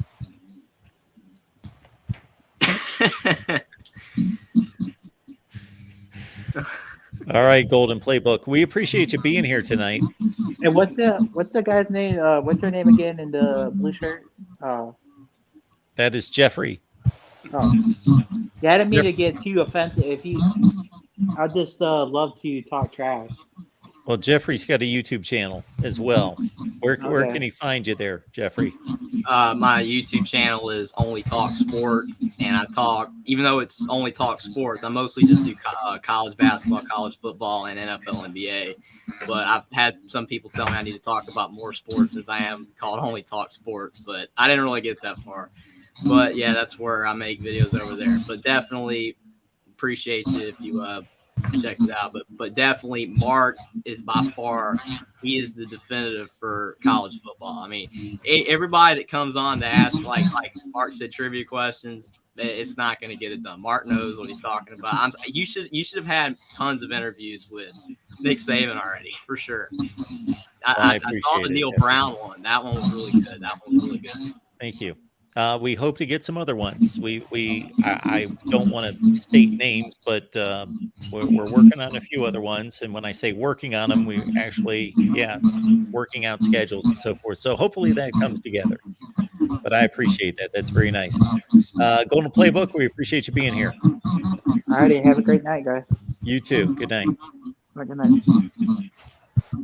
Good night. Hey, Mark, if you had an interview with Nick Saban, yes, what could you possibly ask him that he hasn't been asked 80 quadrazillion times before?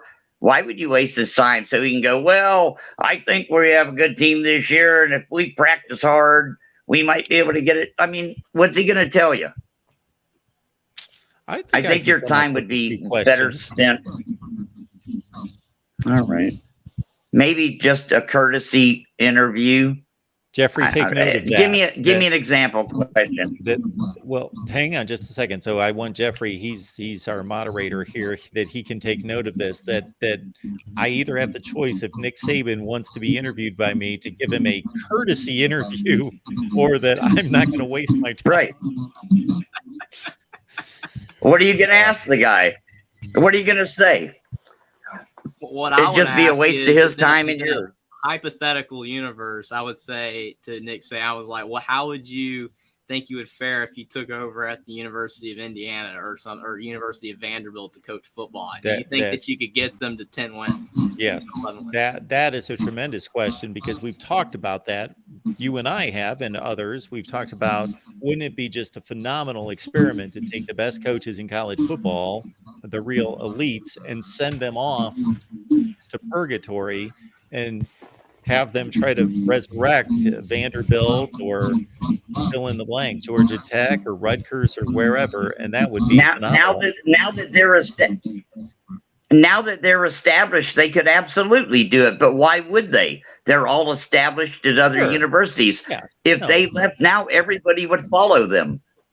It'd be easy now. Everybody would go to Vanderbilt if Nick Saban went there.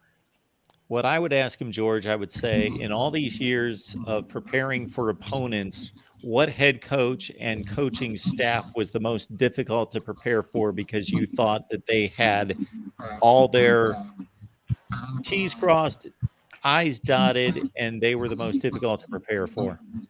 He would say Urban Meyer, he's a son of a bitch. That's what he'd tell you. He might say exactly that because they had a heck of a 5-game series that I believe Urban Meyer won 3. He would say Urban Meyer is the only. He would say Urban Meyer is the only guy that can out cheat me. I thought I was the freaking expert. Urban Meyer taught me a couple lessons along the way. The other two coaches that he might say would have given him a hard time maybe would be, not counting Kirby Smart now, but like a few years ago, maybe Gus Malzahn or Dabo Swinney. Gus Malzahn always threw a trick on. Yeah, absolutely. 3-4, which is a phenomenal record against Nick Saban. Now, if you got him on an interview and you could ask him anything and he would be completely candid about it, I would ask him about certain situations like Hugh Freeze and what happened at Ole Miss and how he, what he feels about those type of situations and those kind of coaches getting a second chance. He would tell his answer to that would be, that's a question for Jimbo Fisher. I don't roll that way. Ask Jimbo. I know it's off topic what we're saying. It still cracked me up so much when Nick Saban was talking about the Jimbo Fisher #1 recruiting class, and then he mentioned the guy that went to Jackson State. That was so funny. And Dion was like, "Come on, I got one guy." Travis Hunter. That was so funny. He's like, "I got one guy. I'm not a threat. I'm still not a threat at Colorado to Alabama."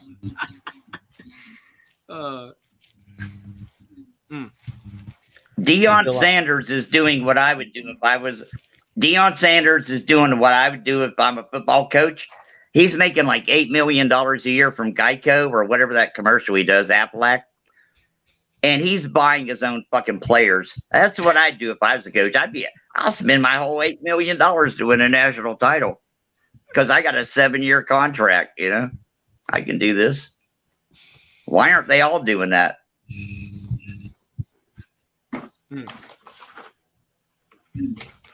Good I'd spend my whole $8 million. All right.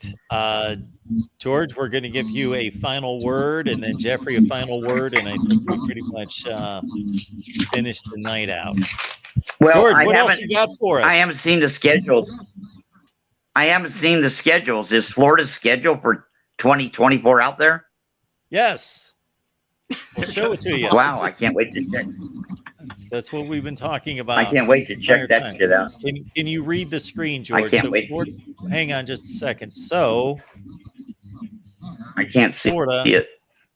Okay, it's at the top of the screen. Florida is playing in conference Texas A&M, LSU, Ole Miss, and Kentucky at home. Tennessee, Texas, Mississippi State on the road, and they still play Georgia neutral site.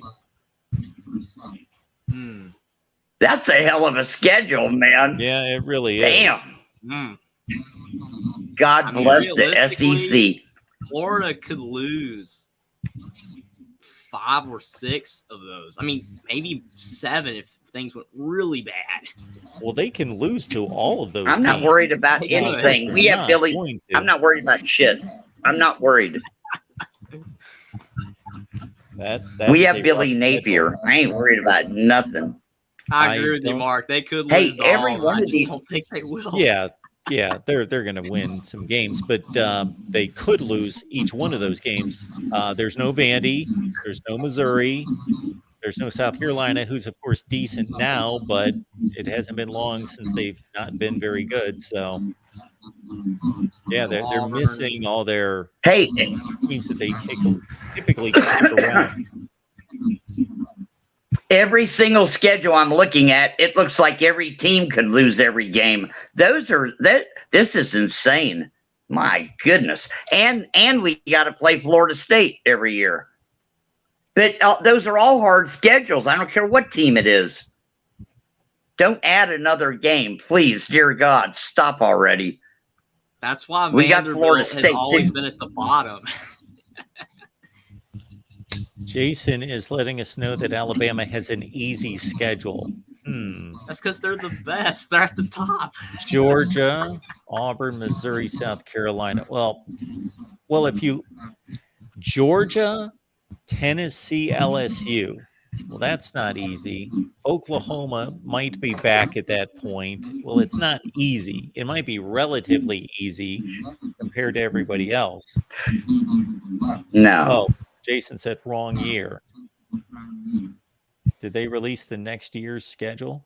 I think he's wanting the 2023 schedule. He wants to talk about that. But it's like this is the schedule release. The 2023. We'll be talking about that really soon. Right. We're looking at 2024. Yeah, we'll get to that, Jason. And you're right, George. A lot of these are hard. That was Big Ten. Look at Auburn's schedule. That's just vicious. All of them are. Yeah. Poor Arkansas every year. Yeah. All of them. The Big Ten, they're impossible. They need, Luke Fickell at Wisconsin, and they need Iowa to have an offense, and they need Nebraska to get Matt Rule, those type teams to get better. Because then if they do, then the Big Ten will be just as difficult as the SEC almost on paper. Be exactly the same. It's because those teams are down, or they're not as good as these teams are. Iowa's not down. Iowa's the same every year. But Wisconsin and Nebraska could both be better. Penn State, if they can get into another gear and you add USC, UCLA, the Big Ten could be really close to the SEC and how hard it is. Absolutely. I predict that no SEC team will ever go undefeated in conference again.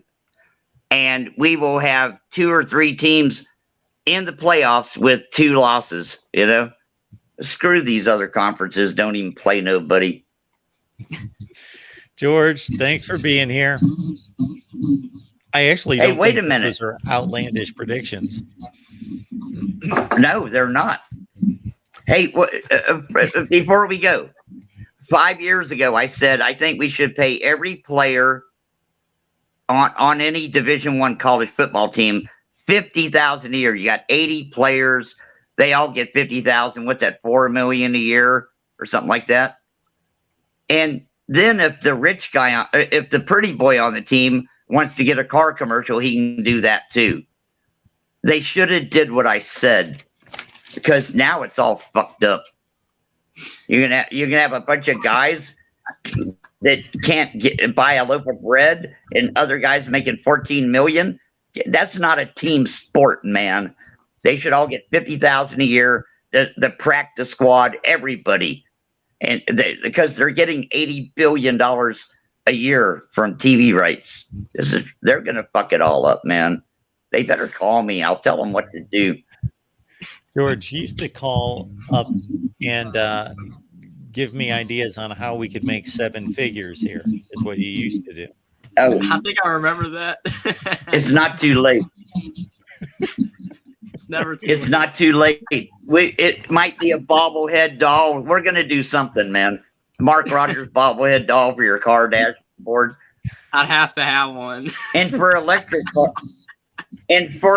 cars, we make it move, even though there's no rough, idling or nothing. All right, George. Thanks for being here, man. We are signing off for the night. George, See you guys thank later. you. Jeffrey, anything else? I don't even know if there's anything else that I could even add at this point. This was a lot of fun. I'm so glad that I called in, and I had a lot of fun talking to you and the other guys. That was a lot of fun. And the 2024 SEC schedule is interesting. It's going to be, wild to see how Oklahoma and Texas do adjust to the SEC. It's going to be interesting how USC, UCLA adjust to the Big Ten. I'm looking forward to it. And I can't wait for this, 2023 season is coming up in around 80 days roughly for most teams. I'm looking forward to that. And I will definitely, hopefully try to call back soon and talk about that with you as we prepare for that. But this was a lot of fun. Thanks for having me on. Tim has served up a very difficult question here. Oof. Who wins a title first? I would put Kelly last, but I think any one of them can win a championship. But between the other three,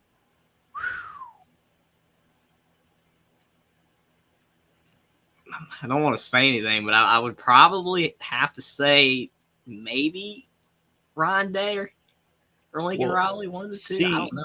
Right this second, Jim Harbaugh has the program that is in the most stable, strongest place, but I just don't know if they're going to keep it there. Yeah.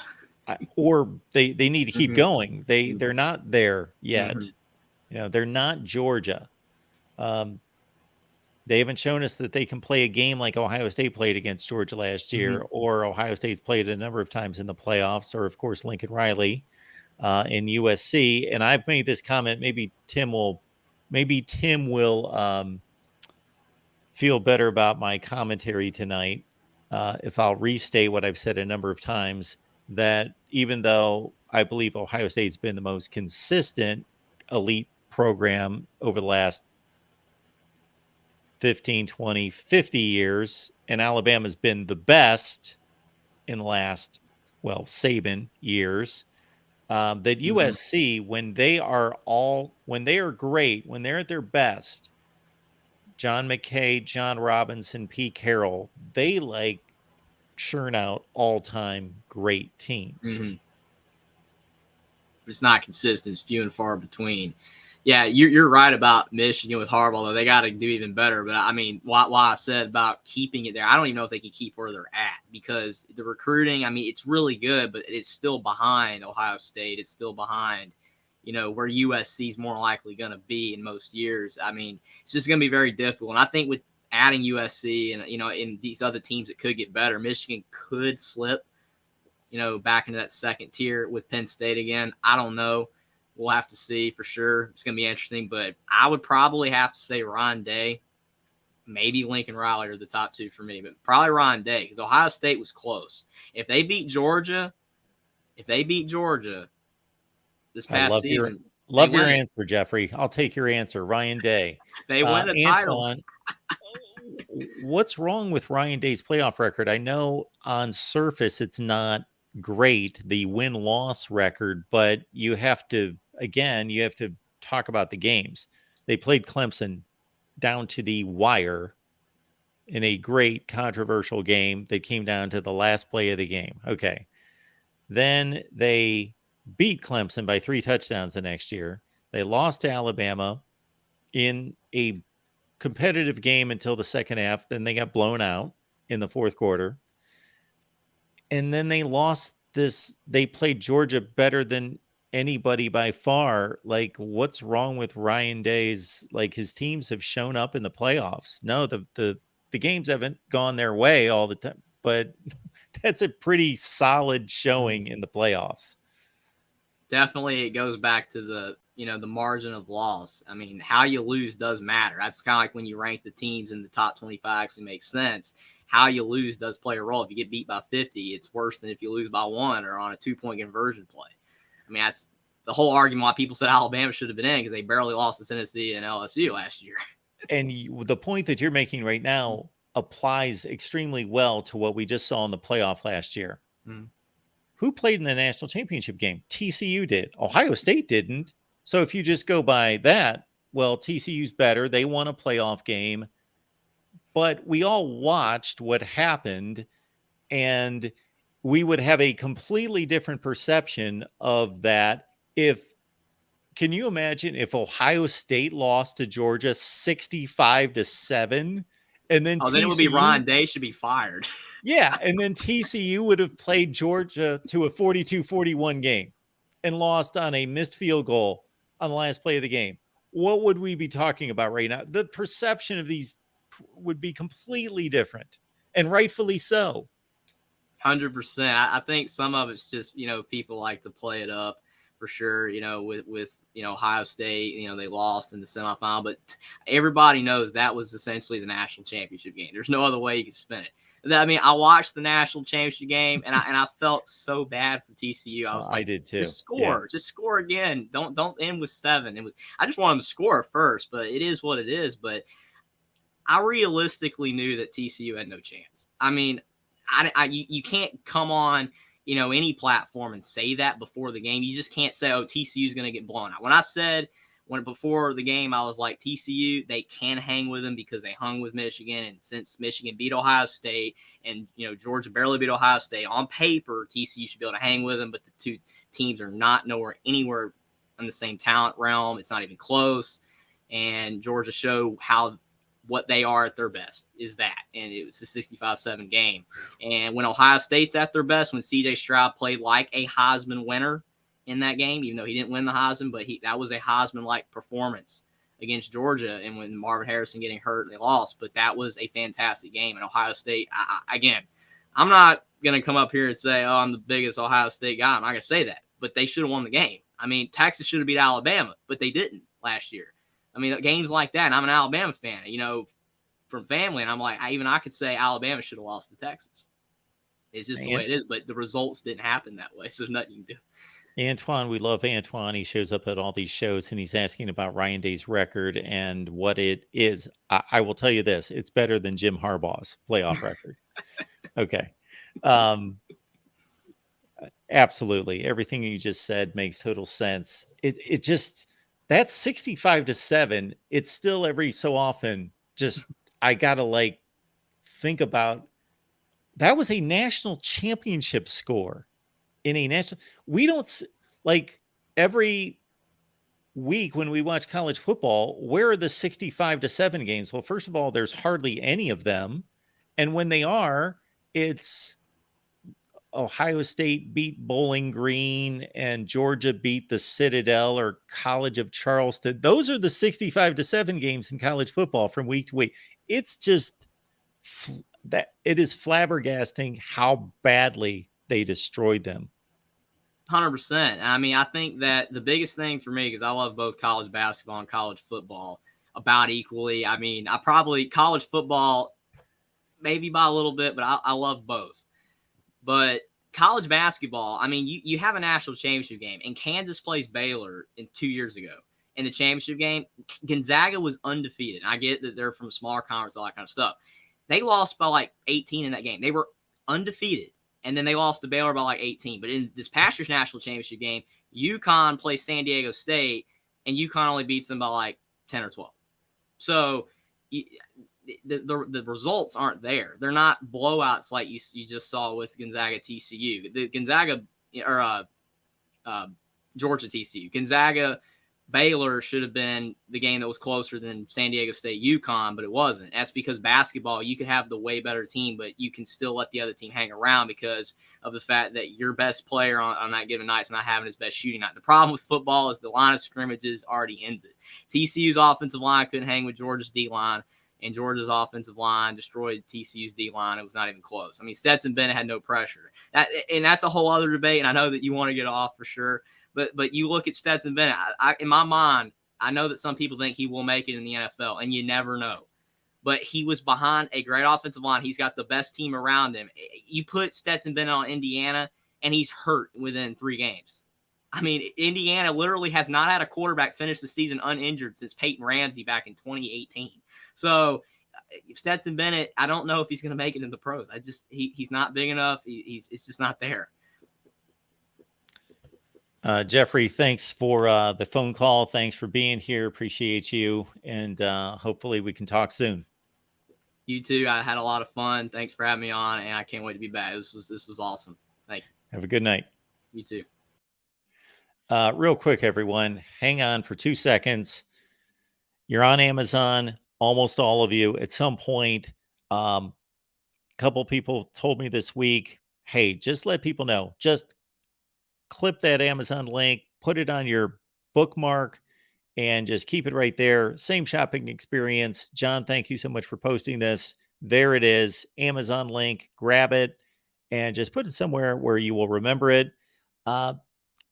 Everyone tells me when they use this link, it's just like they're on Amazon now. There is no difference. So please use the link, and you help build the channel, keep us going. And thank you so much for doing that. We've got a deep dive. Speaking of Georgia, we've got a deep dive with Tony Altimore coming up tomorrow night, Thursday night, 8 o'clock Eastern time. We've got a loaded schedule tomorrow night. We've got the South Carolina live show. We've got the Clemson live show. We've got the Georgia deep dive. All of that's coming up on Thursday night.